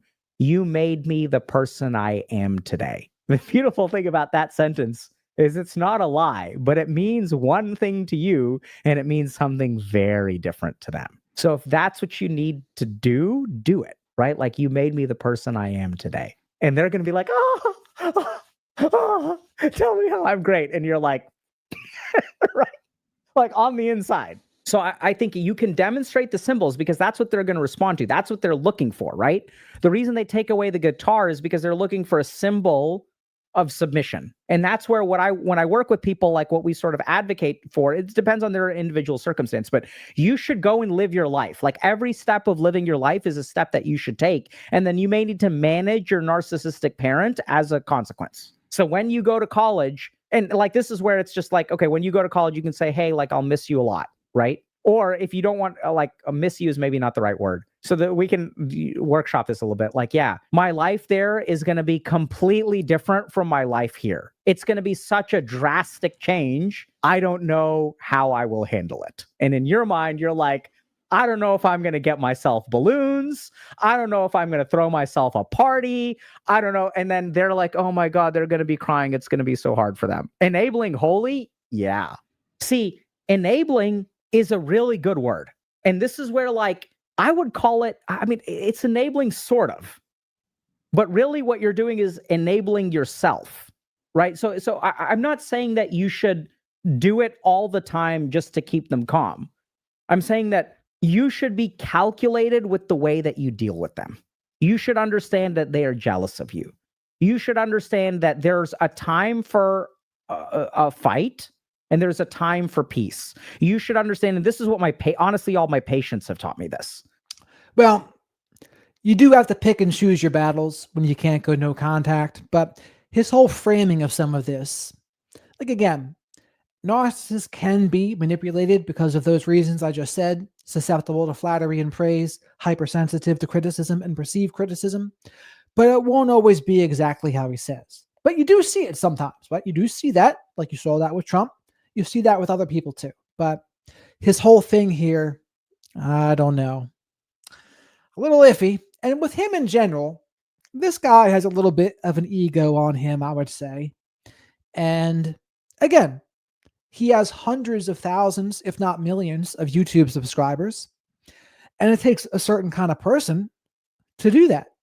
I would say there's maybe some narcissistic elements in there as well. Is he a severe version? Probably not, but we don't know. We don't know how he is behind closed doors. And it's just something to keep in mind with some of these big creators here.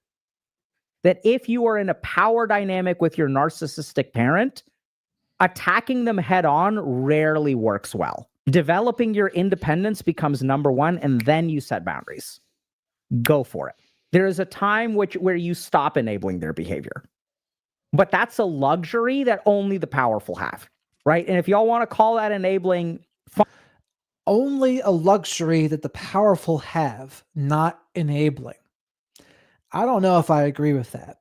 I think you can simply try to protect yourself. You don't have to play their game. You don't have to enable them and use those manipulation tactics, include them on your successes. Oh, I'm only this way because of you. I mean, yeah, I don't know about that. Fine. And like, let's think about that for a second. What bothers you about enabling? Serious question. Why is it bad to enable a narcissist? Okay, they win. Their actions are unfair. I agree 100%. And then I ask, it's dangerous because when you feed their grandiose sense of self, you're feeding the very same thing that's the problem, and then more abuse and mistreatment and disrespect can be around the corner.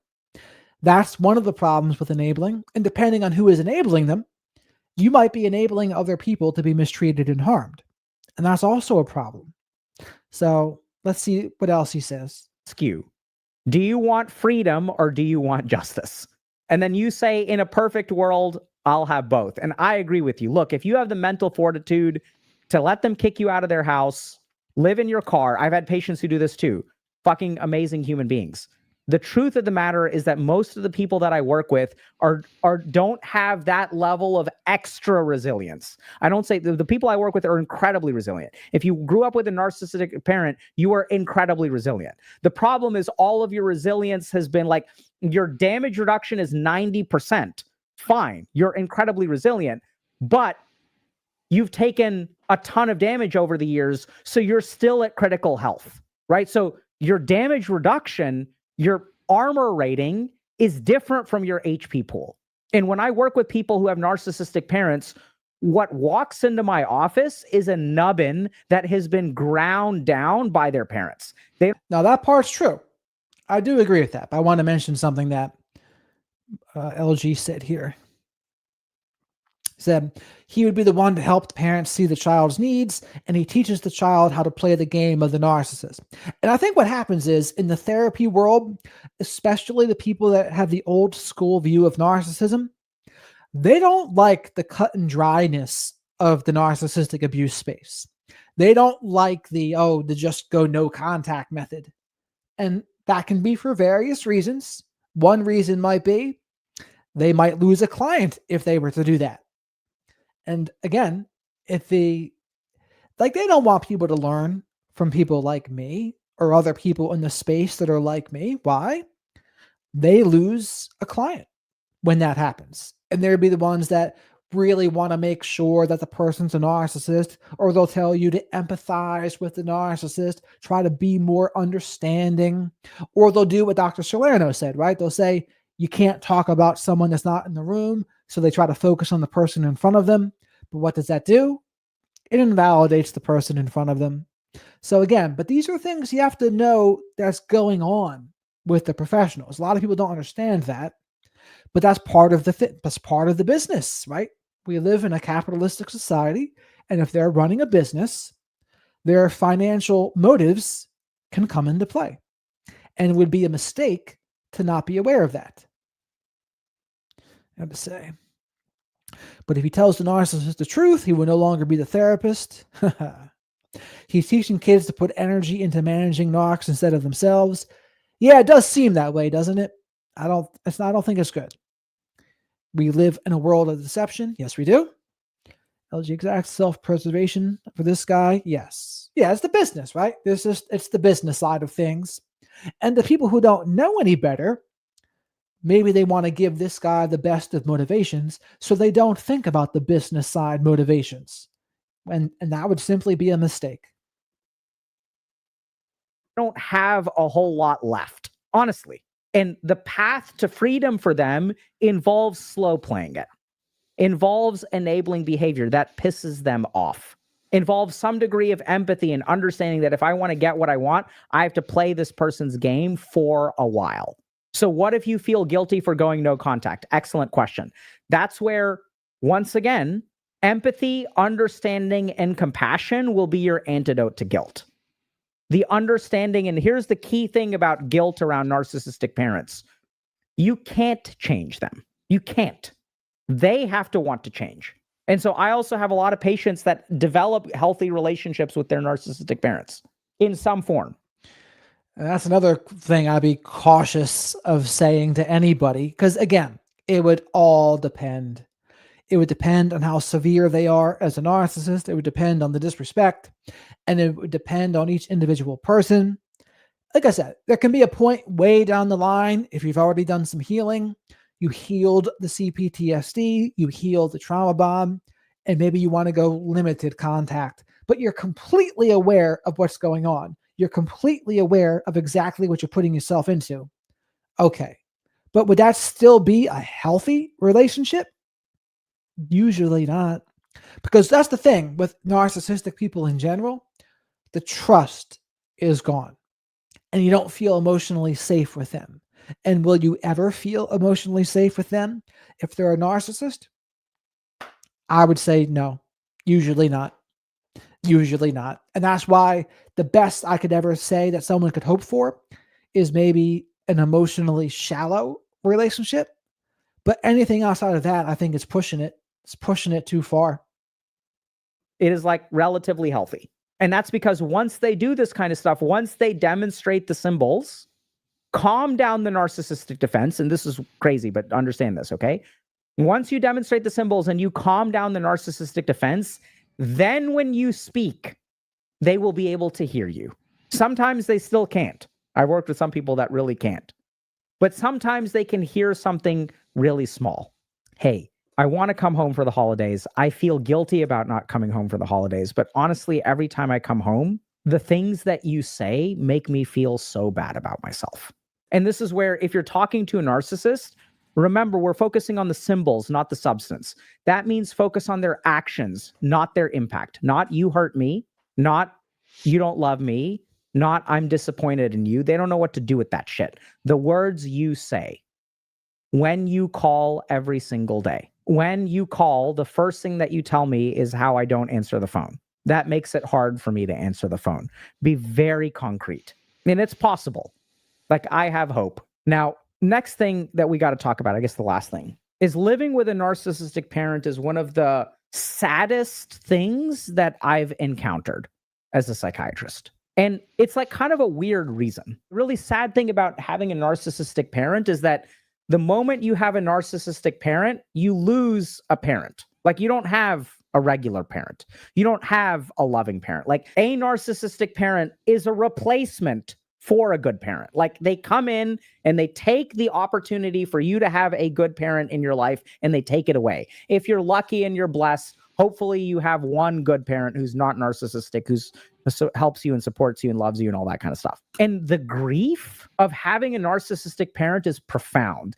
The amount of screwed you in life you are, the profound sadness, the profound, like, just how much can you get screwed in life when you have a narcissistic parent is astronomical. And it is because... And he's absolutely right about this. Like, this is all very true.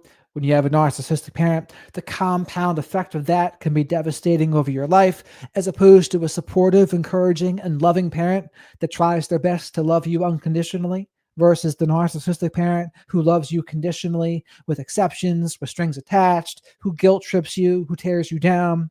It just turns into a night and day difference over the course of a child's upbringing.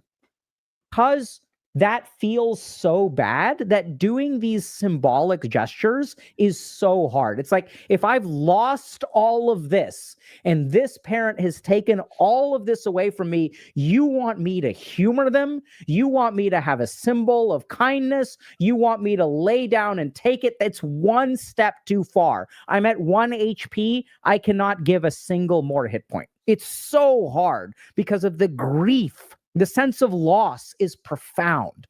And it is the sense of loss that also keeps us stuck. Because on the one hand, if I say, do this thing, you'll say, that's enabling. I don't want to do that thing. But if y'all have narcissistic parents, you know how hard you've tried to develop a healthy relationship with them. Blood, sweat, and tears. You're paying 200%. They're paying 0%. Anytime you make them pay, they transfer the debt to you. Anytime you tell them, hey, you hurt me, they feel guilty, they punish you for it. Like, what the fuck? How is that ever fair? Because you've tried. If y'all have narcissistic parents, you know what I'm talking about. You've tried and tried and tried. It doesn't work. And that's because there's nothing going on the inside. Not nothing. But they lack the capacity to mentalize. And it's like, it's really bad.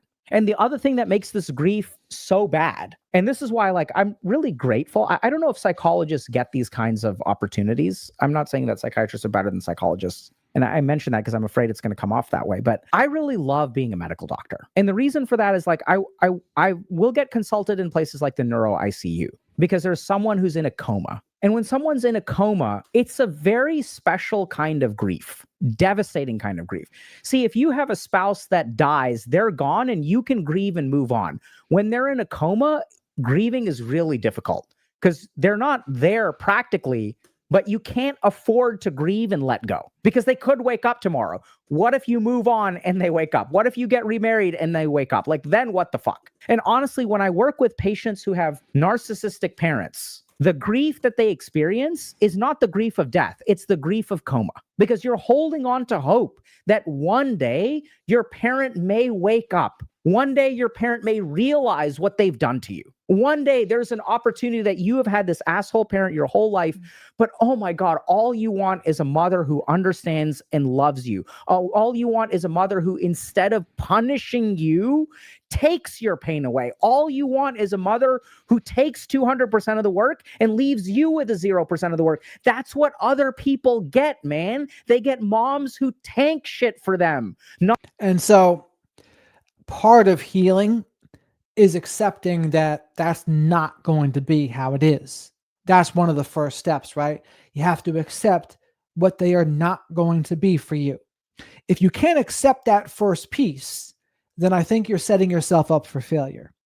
And you kind of have a reservation at that case. You have a reservation that, well, if I start acting differently, maybe, just maybe, my narcissistic mother or father will give me what I need. They'll be able to meet my needs. But that, to me, is a faulty foundation. You don't want to start there. You start by truly accepting that what he's saying right here isn't going to happen. That's the first step. Understand that and accept that they're a narcissist. And when they're a narcissist, you have to act accordingly. That's number one. Once you do that, then you move through. You move through here. You fully accept and understand what they can't be for you. And then you take it from there. That's what I would say. Not thrust them into the damage. And since that human being is alive, and since you've seen a spark of compassion here or there, when the narcissistic defense mechanisms sometimes calm down and your mom or dad says, hey, I've been a shit parent to you sometimes, you see that glimmer, and that's not a symbol, that's substance. Deep down in there, they may be blind to it, but sometimes the clouds part and you see it. And since you see it, that's why you feel guilty. That's why you can't let go. That's why you keep trying and keep hoping. I want a parent. I deserve a parent. And every now and then, every once in a while, I believe there's one in there. And so you're stuck. You can't leave them behind, because just like they're tangled up with you, you're tangled up with them. Because what kind of person would you be if you abandoned your narcissistic parent? You'd be a bad person. And therefore, you can't handle that. So you need to be a good person. And a good person doesn't abandon their parents. My parents abandoned me. I don't want to abandon them. I don't want to do the same thing that they did to me, even though that's what you want more than anything else. It's so tangled up. So again, what he just said there is a good example of deering, defending, excusing, explaining, rationalizing. If you don't want to go no contact because you think it would make you a bad person and you want to be a good person, that's an example of rationalizing to yourself and explaining to yourself why you're not going to do what is best for you. But my number one principle is you practice radical self-respect first, and then the dominoes fall as they may from there. And I don't think it makes anyone a bad person to not tolerate disrespect. Like, does anyone think that? Or some people might try to say, well, it's your family. Blood's thicker than water, or whatever the people say when it comes to toxic/dysfunctional families, right? And I'm here to tell you, that's all BS. That part's BS. If someone's disrespecting you and abusing you, you have to do what's best for you. And you should not feel guilty for doing what's best for you. I understand why you might, especially since your narcissistic parent conditioned you to feel guilty if you ever did what was best for you, if you ever put yourself first. Yeah, they would guilt trip the hell out of you. Absolutely. But part of unsubscribing is learning to be okay doing what's good for you. And then the more you get okay with it, it's going to be a bit of a learning curve at first, but eventually you're not going to feel guilty anymore when you put yourself first, because you've learned how to love and accept yourself. And when you love and accept yourself, you don't tolerate disrespect. You don't tolerate people treating you poorly anymore. So you see how they both go hand in hand? This is the reason why I created radical self-respect to begin with. To me, it's the guardrail. It protects us from toxic relationships. It protects us from people like narcissists. Because I'll tell you this, there is no world where you can practice radical self-respect and still be very emotionally close to a narcissist. There is no world where that happens. You can have maybe a very distant relationship, perhaps with one that has no emotional depth. Okay, because you can't go no contact. But outside of that, you're not going to see it. You will just not. You do about it? I don't know. Notice, right? That there's a part of you that wants this parent. You want them to wake up. And here's the really cool thing and really sad thing is that I think the best thing to do is to grieve them, to say, you know what, in my karma in this life, like I'm not getting a regular parent, to go and live your life, to separate, to individuate, to set boundaries when you need to, and play the game of symbols when you can't. You can't transform them into a healthy parent. The best you can do is to have a life of your own. And the really beautiful thing is that I see consistently a level of peace with narcissistic parents. If you walk this road And you're lucky and you do it in the right way. If you give them enough of a symbolic gesture and you start to build a life, and then sometimes you calm down the narcissistic defense mechanisms and you say something, occasionally something will sink in. And then you'll go up to them and you'll have a grandkid one day and you go to your parents and you say, look, mom or dad, you've had a huge impact on me in my life. Some of it has been good. Some of it has been less than good. If you want a relationship with your grandchild, you need to go to therapy. Or I want you to go to therapy. Will you please go to therapy? One of those may work way better than the other. Do y'all understand? And if you feel anger and resentment, you say you have to go to therapy if you're going to set a boundary, they may not respond well to that. And then I think no matter what you say and how you say it, they're probably not going to respond well to being told they need to go to therapy to have a relationship with your kids. A truly narcissistic person, again, some of what he sounds like here, it's almost like he's not talking about narcissistic people. He's talking about like normal people that are just emotionally immature, is almost what it sounds like. But if it's truly a narcissistic person, whether you say more as, oh, if you don't go to therapy, you're not going to have a relationship with my kids, or will you please go to therapy, or whatever way you say it, they're not going to like it. And if anything, they're going to perceive that as an attack. And what happens when they perceive something as an attack? They will lash out and punish you. So again, if they're truly a narcissistic person, I just don't really see this going well, this aspect of it. And again, if you have kids and you have a narcissistic parent, I think you have to play it by ear. But what I hear happen all the time is the narcissistic mother or father, they just don't respect the boundaries that you and your husband or wife have. And they'll do things that they don't want you to do, that you don't want them to do. And it just becomes tough. But again, enforcing consequences, if you don't want to go no contact, you're going to have to be very comfortable saying no. You're going to have to be very comfortable putting yourself first and disappointing them. That's all going to be very important. And again, if you didn't heal that trauma bond, it's going to be very uncomfortable putting yourself first. You're going to be eaten alive by guilt. That's why it's important to heal that trauma bond with them. And I hear this all the time in my coaching consultations as well. There'll be women who reach out to me. This is a common scenario. And they're with a guy who is enmeshed with his narcissistic mother. And the guy is also narcissistic. And they just don't see it. They don't recognize that aspect of it, right? Now, that doesn't mean they're not doing the abuse they do to the partner intentionally. No. What I'm saying is they don't recognize the problematic dynamic they have with their mother. And so when that's the case, you can't tell them anything. They get very upset about it very quickly because of that hypersensitivity to criticism, and they'll lash out and they'll say, you're bad talking my mother, you're ridiculous. And there's just not much you can do in that case. You have to remove yourself is generally what you have to do, because if that guy is unwilling to see that situation, nothing's going to change. Nothing's going to change. So again, two things can be true at once. The narcissistic person can manipulate and do what they want to get narcissistic supply, power, control, manage their image, avoid accountability very intentionally, but they still might not recognize the dynamic they have with their mother. I think both of those things can be true at the same time. And what you have to ask yourself is, this is so, I don't know if this is going to make sense.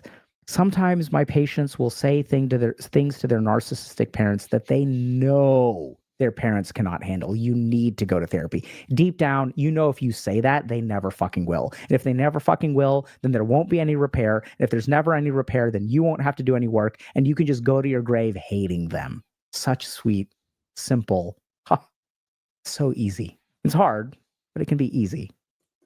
Y'all with me? And sometimes, will you go to therapy? Please go to therapy. I want to form a bond with you, but this is what I really think you need to do, or let's do it together. And it takes immense courage. I would never, ever, ever blame someone for not walking that path. It takes more strength than I have. It's like superhuman. That's why I love being a psychiatrist, because I see human beings that are amazingly powerful, like just fucking. And part of the selection bias here is he's only seeing a certain kind of people. There's many people who are very problematic and disordered that he's just not seeing. He's only seeing the people that are in front of him, which requires them to at least make the effort to see him, right? And maybe they've got an ultimatum or something. But we always say also, don't go to couples counseling with a narcissist. Don't go to these therapy sessions with them. It's just not going to go well. The narcissistic person is going to try to manipulate the therapist and use it for validation, use it for narcissistic supply, use it to triangulate you with the therapist. It's just playing with fire. So you got to be careful with some of this stuff here. And the way he's angling it as a superpower, I don't know if I would angle this as a superpower. But again, you have to play each situation individually. It's very dangerous, I think, to give such broadband advice unless it's just protect yourself first. Like, protect yourself first, do what is best for you. I can say with confidence that's a good thing, right? I'm not hurting anyone by saying that. But when you try to get into the weeds here with, oh, will you go to therapy and play the game a little bit?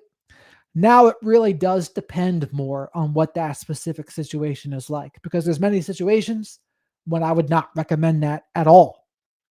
But again, this is the issue with generalized suggestions and advice.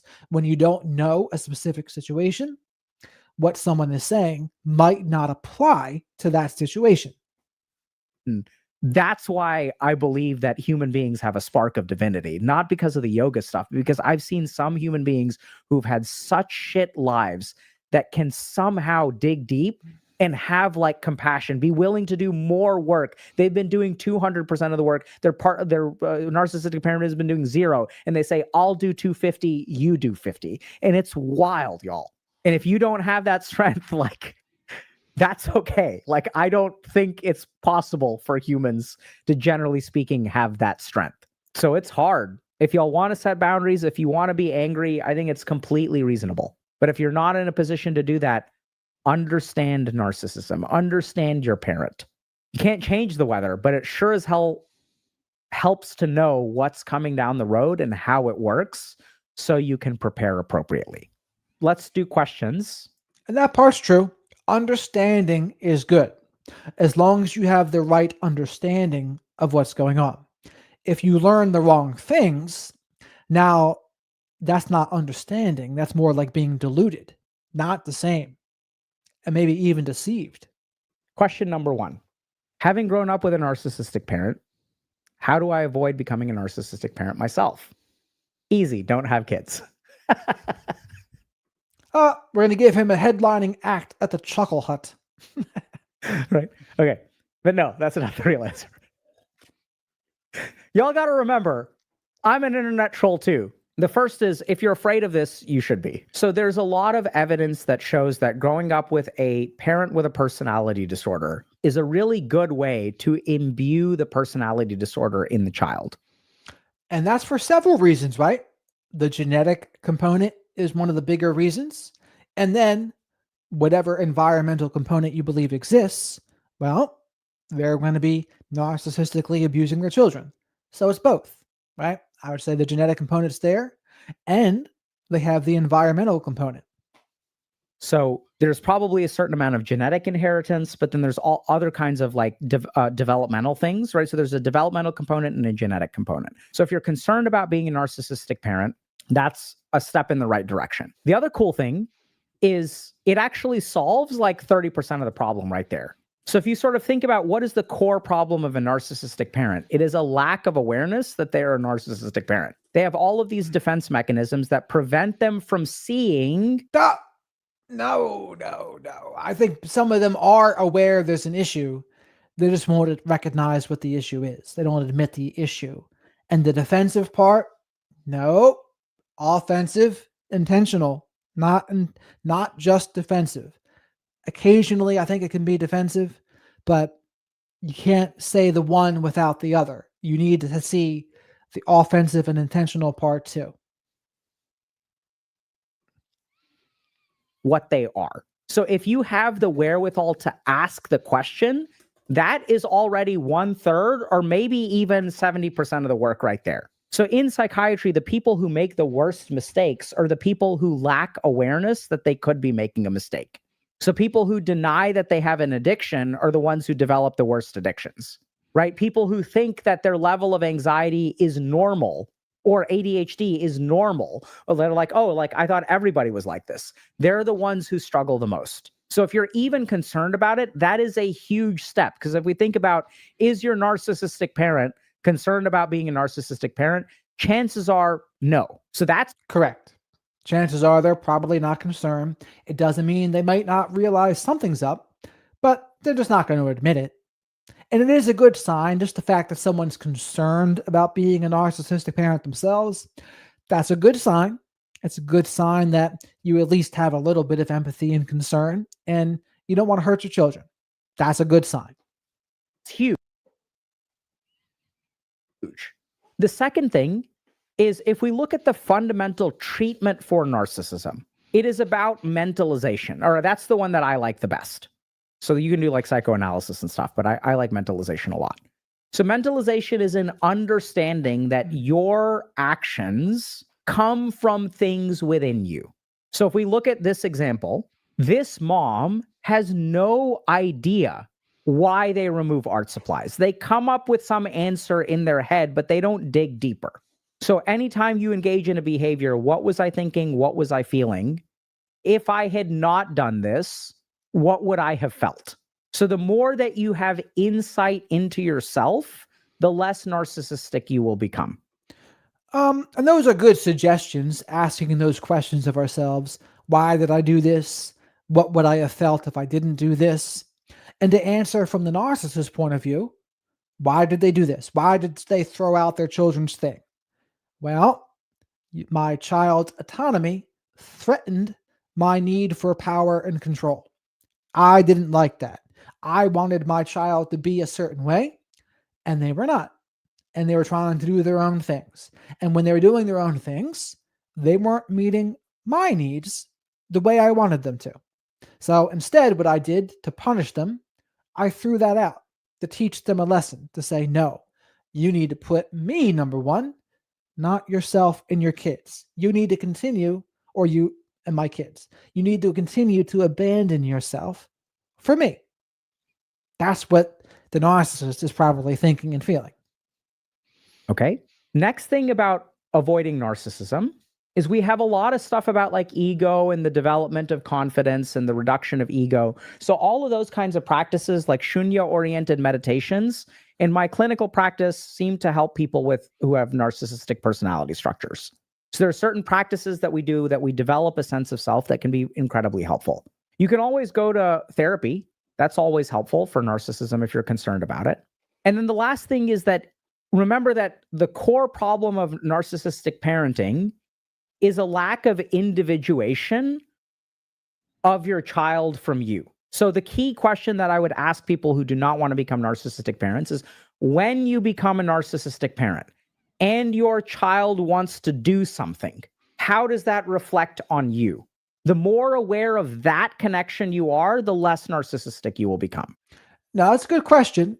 Although the way he's framing it as the less narcissistic you will become, I don't necessarily like the framing, because narcissistic operating system is a narcissistic operating system. Awareness of that narcissistic operating system doesn't make that narcissistic operating system go away. But what you can do maybe is try to modify your behaviors. But again, most narcissists are not doing that. So it's not something you need to concern yourself with. But just having awareness is helpful, I will say. These questions are good for ourselves as well. And again, this is partially why it sounds like to me, some of it, he's talking about emotionally immature people rather than narcissistic people, because he's kind of got a charitable view in some cases of narcissism. Right. So when your child wants to, I don't know, like eat on the subway, how much of that is like a hygiene problem and how much of it is like you're worried about what people will think if you're one of those parents who has a child who eats on the subway? Like, there's a very subtle difference there between how much is this actually inconveniencing people, and how much is this like, I'm going to look like a bad parent? And so that's the key thing. And over time, let them individuate, let them become their own person. And you may notice that you have feelings of jealousy towards your child. Keep an eye out for those. Envy is what he means. He keeps on saying jealousy, but he's using the word wrong. Envy. If you're envious of your kid's success, that is not jealousy, that's envy. And when he says individuate, that's basically autonomy, right? When someone develops their autonomy, they are individuating from the narcissistic parent. And that's, again, as Sam Vaknin would say, that's a lot of times what fails according to his view. They fail to individuate. Now, again, do I agree that's exactly what's happening? Not necessarily, because, again, that neglects the genetic component factor to me. And it's okay to feel that way. And I would kind of balance that with like, okay, I feel that. And why do you feel that? Why is your narcissistic parent jealous of you? It's because they were never given the chance to individuate. Does that make sense? They're jealous of your child. You're jealous of your child because they get to live a good life when you didn't. And it's okay for you to acknowledge that and say, like, the reason I'm jealous is because I want, and this is like the goal of a parent. The goal of a parent is to be the parent that they wanted. Does that kind of make sense? I had deficiencies. My parents had deficiencies. I had deficiencies in my parenting, or my parents had deficiencies that caused me problems, and I'm going to try to correct those. And so in a weird way, if you're internally aware, you can change the way that you feel about things. If you're not internally aware, you can't. So as that jealousy happens, then I think I would acknowledge, like, hey, I'm jealous of my child because they have the life that I want. And you can lean into that. And you're like, that's beautiful. What would I want for my child? The last thing that I want for my child is the life that I had. And I feel jealous of them because I am giving them exactly what I would want to give them. And that jealousy can turn into pride. I'm fixing it in the next generation forward. This is not generational trauma. That can help you feel good about yourself. And when you feel good about yourself, then the narcissism doesn't exist. Narcissism requires you to feel bad about yourself. But if you're not, I don't necessarily think that's true either. Again, because that neglects the versions of them that they think they're pretty great. And it goes to show you he thinks the core is different. He thinks the core is that insecurity / toxic shame and guilt. I don't agree with that. I think it's not always that. Careful, and you feel jealous of your child, the narcissistic defense is, oh my God, this is bad, this is bad, this is bad. How can I be jealous of my child? This makes me a bad parent. And then you run away from it. I'm not really jealous. You got to lean into it. Lean into those feelings. See what's on the other side. Hey, y'all. Hope you enjoyed today's video. We talk about... All right. That's the end of the good old Dr. K. Now, but there's plenty of other content to go over with him as well. And maybe I'll start doing more of this, breaking down all of these people on these shows, if you guys are interested in that. I mean, of course, and I can do solo live videos as well, or even the recorded ones too. So Disc says, the hardest part for my healing, for my recovery and healing, seeing the ways I unwittingly perpetuated the patterns. Yeah, I mean, again, that doesn't mean it was your fault. Right? That's not being blaming. To me, that's you empowering yourself to make it the most likely it never happens again. So frame it like that. We all didn't know what we didn't know. And that's not your fault that you didn't know what you didn't know. It's like you probably weren't taught certain things, or maybe you were conditioned to associate the behaviors of a narcissist with love because we didn't choose our parents. So grace, acceptance, understanding, those are all very good things to give yourself. And yeah, seeing the patterns is the first step. Yes, give yourself grace. Seeing and healing sets us apart from narcissists, correct? I interpreted that these families implant insecurity into children generationally. I enjoyed that reaction video. Ah, very good, curious one. I'm glad. So again, I think there can be elements of that, but to think it's just insecurity is not something I'm on board with. It's a little deeper than that to me. What do you think? Mama Black Sheep. Mama Black Sheep, welcome. What a great name for the channel here, considering I'm the shepherd of Black Sheep. What do you think of Sam Vaknin? And would you co-Erica the topic of no contact with parents? What does co-Erica mean? What do you think of Sam Vaknin? I mean, I've learned a lot from Sam Vaknin, but I don't necessarily agree with everything he says. I don't think he emphasizes the genetic component enough. I think he talks more about the defensive element of narcissism. And I also think he thinks it's insecurity as well. So those are the areas of disagreement. And also for all of you to know, I mean, Dr. Eatonson doesn't always agree with Sam Vaknin. However, Sam Vaknin's view is closer to Dr. Eatonson's view than it is Dr. Salerno's view, so you know. But I know Dr. Eatonson, he called out Sam Vaknin because Sam Vaknin mentioned the study that said narcissism can go into full remission, and Sam Vaknin disavowed the study. He tore it down. Dr. Eatonson said, no, Sam Vaknin doesn't understand. This is how you know he's not a clinician and a licensed professional, which is true, by the way. Sam Vaknin is not a licensed professional. He has a PhD in physics. It was like a little mini CPT, brainwashing included. I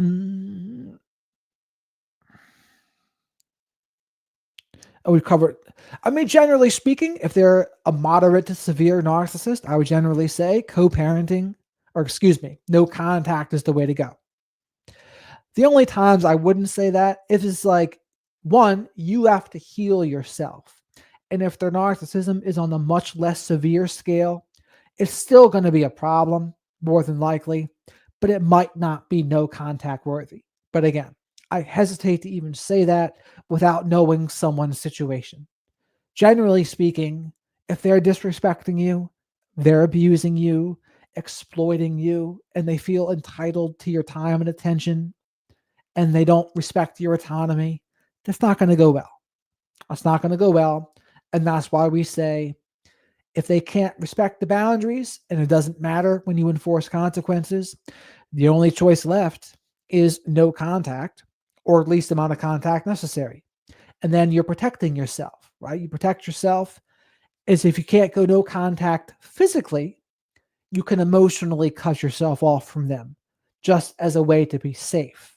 And I do think that can be a way. I doubt narcissism can go into full remission. I agree, Curious One. I think the best I could ever hope for, to me, the best a narcissist could ever hope for is behavior modification. People like Lee Hammock will talk about this, right? But if you have a narcissistic operating system and you've had those inherently genetic traits, they're not going away. You can try to learn self-awareness and to learn how to respond rather than react. But I would like to see how they considered it into remission. Like, what was the criteria for it to be considered in remission? Was it just in a hospital setting? Was it in a clinical setting? Because to truly know, you would have to talk to that person's family. You'd have to see what was going on behind closed doors. So unless that was going on, I hesitate to believe that story. I hesitate to believe that it went into full remission. Now, is it impossible? I don't know if I would say impossible, only because I don't believe many things are impossible. But that being said, very unlikely. How about that? Very unlikely. Maybe that doctor is jealous of Sam V. Dr. Eatonson. There could be elements of that out there for sure. I don't know if Dr. Eatonson is. I don't think Sam Vaknin likes Dr. Salerno. I know he doesn't, actually. Yeah, I wouldn't count on it, Melissa. Full remission? No. No, because again, how would they even measure that? How would they measure that? I would have to read the study. I didn't read the study. I just know what the results were. They said 8. They found 8 people that had NPD that went into remission. And Dr. Eaton's point was all they needed to do was find one person to prove that it can go into full remission. But again, though, if they find one person, how relevant is that really if 99.999% never change? So who cares what one person does if 99% never change? That's what I would say. But, amongst the narcissism space, there is tons of disagreements. I mean, Sam disagrees with Dr. Salerno. Again, Sam Vaknin and Dr. Eatonson are more aligned than Dr. Salerno is with him, I would say. So I'm not sure if people knew that, but that is, Sam Vaknin would be team Eatonson if I had to guess.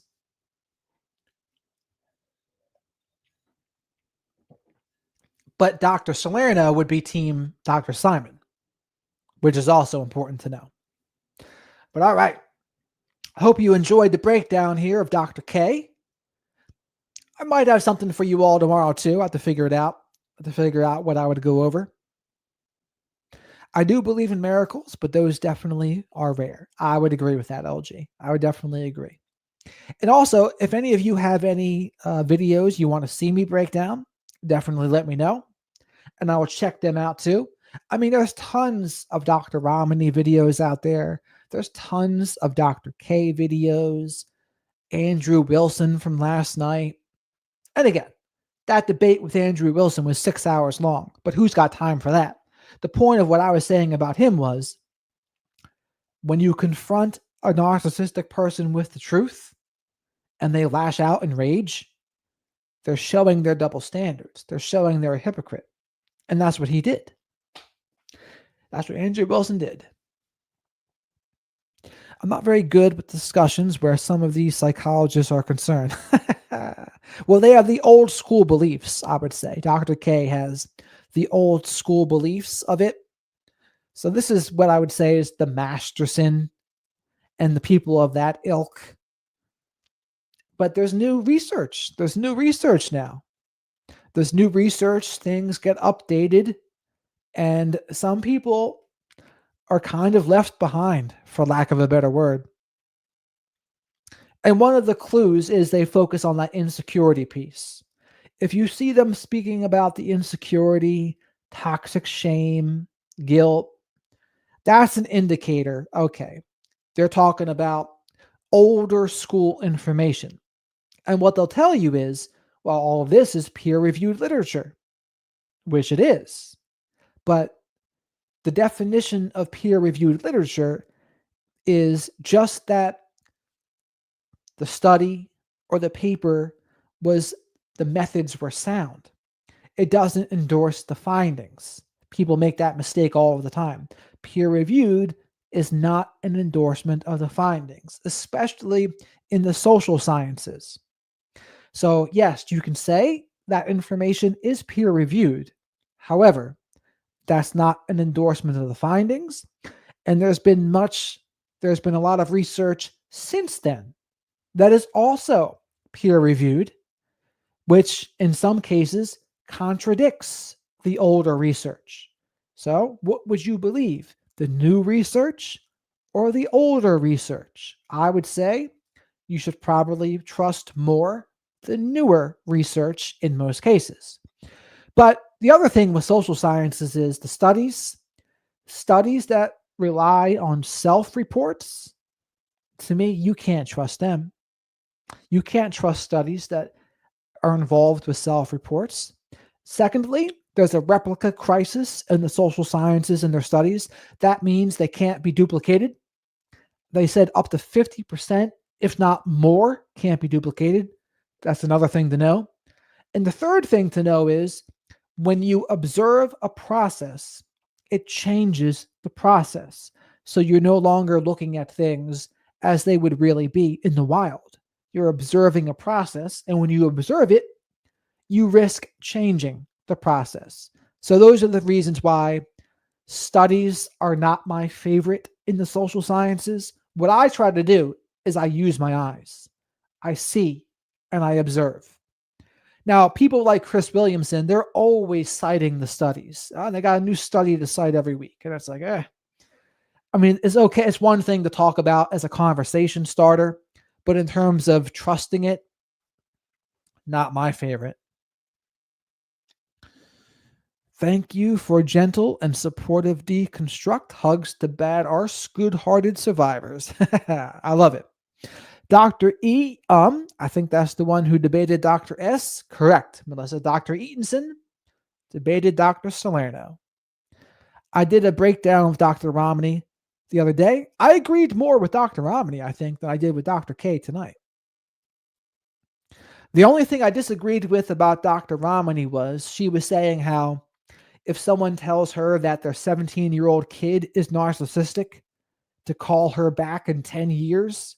And I was like, what? What kind of terrible suggestion is that? Because it neglects so many things. That could be a narcissist right then.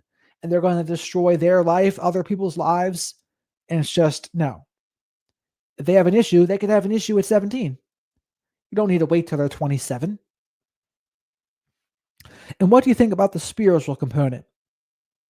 I think there can be an element to that, and this is why. Because NA and AA, they said for all the things that can help narcissists, that's one of them. And there's a big spiritual component to AA and NA. And I think some people go, like some of the people that are more psychopathic, malignant narcissists, there can maybe be like, the way I consider demonic entities is as a possession. I think addictions can be like a demonic possession. You can be possessed by a drug addiction. You can be possessed by a gambling addiction. You can be possessed by maybe even an addiction to narcissistic supply. I think that's kind of like a form of demonic possession. Now, you're not going to hear that from too many professionals for various reasons. I know even Dr. Salerno is a little hesitant to talk about some of that stuff. But I do think that's where those things came from. That's where they originated from, I think. And whether it's vampires, I made a video about that like a month or two ago too. Like, were vampires created because of narcissists? So they saw someone that was healthy mentally, physically, and spiritually, and then they got involved with a narcissistic person.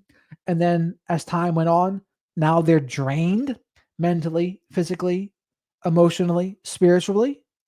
And it's like, oh, vampiric, an emotional vampire. Does it not seem like that's exactly what's going on with narcissistic people? And could that then not be the origin story for vampires? I think it absolutely could. I feel like they are apologists for narcissism, controlled opposition, old school. That could be. I mean, I don't know. Anything's possible.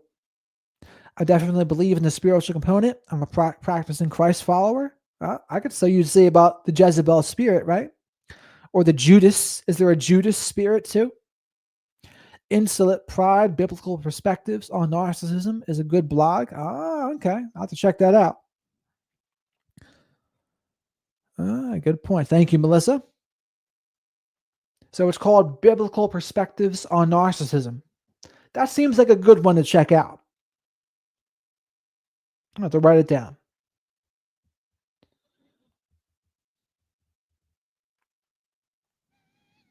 And so also, as I mentioned to you all before, Dr.K is coming December 1st. That's when I'm recording with her. Josh from the UK, that's going to be December 4th. And I'm looking for a couple guests for next week. I'm trying to figure out who, though. The narcissistic personalities I am familiar with use a great deal of spiritual abuse and also seem to align themselves with the God themselves. Yeah, I mean, I can see that, but a lot of times what they're doing is they're using the spiritual component to control and to manipulate others. It's not genuine for them. It's more like a tool. Yep, Dr. McAvoy, she's coming. And we're going to talk about some autism stuff too, by the way, because she's on the spectrum. And I think since I am too, we'll probably have some interesting things to talk about. But it's also normal for many teens to act like narcissistic brats, and many grow out of it. She says that because you'll know it's not teenager behavior by then. But you need to really clarify that. I mean, and that also kind of neglects the spectrum of narcissism. Like, there can be severe, moderate, and less severe. And you could easily see perhaps a less severe one that it might be hard to tell how bad is this really. So I don't know about that part. And I don't think it's normal for them to act that narcissistic either. I don't think it's not that normal to have that much impaired empathy and that much of a grandiose sense of self and that much of covert or overt antagonism. Like, no, I feel like that's not going to be as common. The spiritual world is real, maybe not always possession, but definitely demonic influence. I could see that.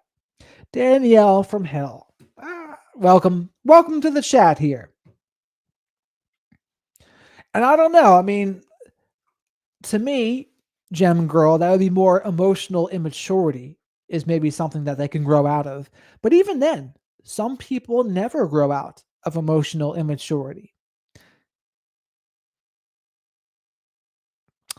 People always change their names on me. But our brains don't develop until we're about 25, right? Correct. The frontal lobe in our brains don't develop until then. If it's genetic and not environmental or experiential, how could a 17-year-old be developed enough? Well, what do you mean by developed enough? I would say their frontal lobe is still growing, but that also doesn't mean that they can't have a problem. I used to work in addiction rehabs for teens and behavioral communities for teens, and they were all under 18, I believe, and they had some problems. And some of them maybe improved later, but certainly not all of them. Some of them had problems that were deeply ingrained, and there was other things that needed to be addressed. So I mentioned this the other day in the one where I talked about Dr. Ramani. I said, what can neuroplasticity change? If you have deficiencies in the part of the brain responsible for empathy, and you're under 25, can that change? Can that improve? I really don't know. Can neuroplasticity change that? I really don't know. I do believe in neuroplasticity. I just don't know. I don't know what its limits are. Like, I believe it's a thing. Neuroplasticity is when we can change our brains. And I do believe that can work in regards to mindset. But is there limits to it? I don't know. There probably is, but I'm not sure what those limits are. That's what I would say to that. Young people who aren't narcissists can still get dysregulated, conceited, or use poor judgment because they don't have the experience or faculties. Sure. There's going to be a spectrum of it, right? Like, some is mild, but then there can be ones that are more severe, that would be more disordered. Now, the ones that are immature, probably more mild, right? For the very most part. But again, each one of these situations has to be taken individually too, which is also what makes it more difficult. So when we talk across the board, that's tough. It's tough to know. But when you actually have a case in front of you and you can listen to it, then you're like, okay, now we can try to work with something and give specific suggestions because there's a specific case in front of us. If we don't have a specific case, now we're just talking generally. Big Heart No BS says, my brain and mind were so badly gaslit by my parents. I had brain damage and could not perceive things correctly when I nearly died and God's light healed my brain. Well, I believe in that kind of thing can happen. I do believe that. My parents just let me so bad cause brain damage, but God healed me. Yeah, I mean, that's the power of faith, right? Of faith in a higher power. Some of it could be from being a narcissistic fan and not knowing that life doesn't have to be that way. Yeah. Yeah, I mean, there'd be narcissistic fleas. I think a symptom of CPTSD is narcissistic fleas, and you start acting like that. But there's a difference, right? Narcissistic fleas is not a narcissistic operating system. It's different. One's from CPTSD, another one is a narcissistic operating system. Different.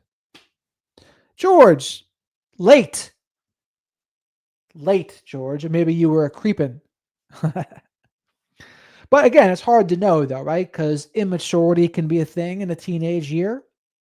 They can also be disordered, or you just don't know, right? It can be, you don't know until you have that case in front of you. But all right. I don't really have too much else to say now. We've been on here for a long time. How has the evening been for you, George? Friday night fights? Gaming? Watching other YouTube channels? Sorry, Jared, I kept making typos for my talk. The text sucks. But anyhow, yeah, I mean, I do believe that miracles can be a thing. The science-oriented people would not believe it. They would need to have some concrete, rational explanation. But I think sometimes there are no explanations. I think sometimes faith, or not sometimes, all of the time, faith can be a very powerful thing. And I've seen that in AA and NA. I've seen many examples of it. So I've seen it. I've seen it work in people's life. He was out and about gallivanting. You had a date? I had narc parents and cut them off completely since boundaries didn't exist. And disrespect was a no-no. 6 years later, best decision I made. I have no contact and respect them from a distance. Smart move, I would say. I was once a narcissistic flea, but that's why I isolated, so I don't act that way anymore. I don't want to be like that. Having the awareness you were like that is key. Big heart. I know I acted out as a teen because I was bullied at home and at school. I would have been pissed if the medical establishment would have painted me as a problem. Yeah, I mean, again, that's where they have to like listen to your situation individually. Like you have to know the dynamic. There's a lot more variables when they're teens, like parents that are narcissistic and coming from other traumatic childhood, or parents not setting boundaries and teaching them. Well, yeah, it can be any number of things, right? You have to figure out which one it is. And you don't really know which one it is until you hear a lot more about the situation. But I wouldn't just hand wave away a lot of times, oh, it's not narcissistic. Well, it can be. Doesn't mean it definitely is, but it doesn't mean it's definitely not. I could say it could be either. It can be, maybe there's other mood disorder stuff. Maybe there's ADHD stuff. Maybe it's undiagnosed autism. You don't know. It could be many things. As the science people wanted to study me, yeah, I mean, I was under their thumb for a long time too. In my late teens, early 20s, psychiatrists were making some money off of me, giving me some medicines and all sorts of things. As the scientists want to study me and the miracle that happened to me, they are more than welcome. It was God's light and energy that came through from the other side and healed me. Well, I love to hear that. I'd be curious what the scientific and medical establishment would say. They probably would push back somehow, but if the scientists won't study me, they can, or want to, yes. All right, Melissa. Thanks for joining the chat here. I'm about to call it a night here too because we went over everything we needed to go over here. And I got to do some homework to figure out what to talk about tomorrow. I'm sure we'll think of something though. There's an abundance of videos to go over, an abundance of topics to go over. And of course, I have to hunt for some more interview guests as well. So if any of you have interview guests that you want me to do, or to try to reach out to, definitely let me know. I did try with the game exposed, but she didn't like the fact that I talked about something about autism. And then she didn't like it. And then lo and behold, it got canceled. What do you know? My parents probably have several mental issues, but going through therapy, I learned I was not supposed to rescue them and deal with their narc abuse forever. So that's how I moved on. Pretty much saved me. I love to hear that then. It's good to know it was not your fault and you don't need to feel guilt about it, right? We should not feel guilt putting ourselves first. Faith and repentance. Please strike the like video to play. Well, you can say that hopefully for my channel, but I have a feeling that that's for their channel too. I don't know about that.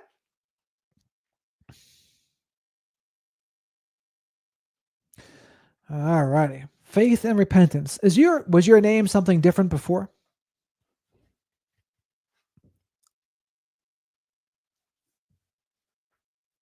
Okay, good. I wasn't sure with how it was being worded there, but that was all good. I endorse every one of those suggestions. Even so much so, I'll put them on the screen.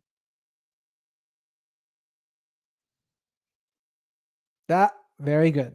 That's exactly right. I couldn't have said it better myself. What channel is not meant to be public? It's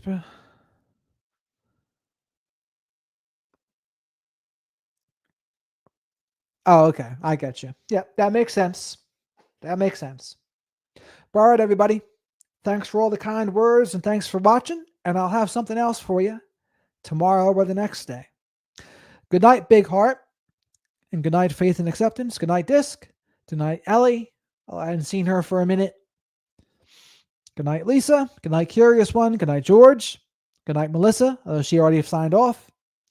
Good night, Gem Girl. And Melissa, I didn't forget you either. I know you were here too. But till next time, everybody, you don't have to go home, but you can't stay here. And Mama Black Sheep, I love the name.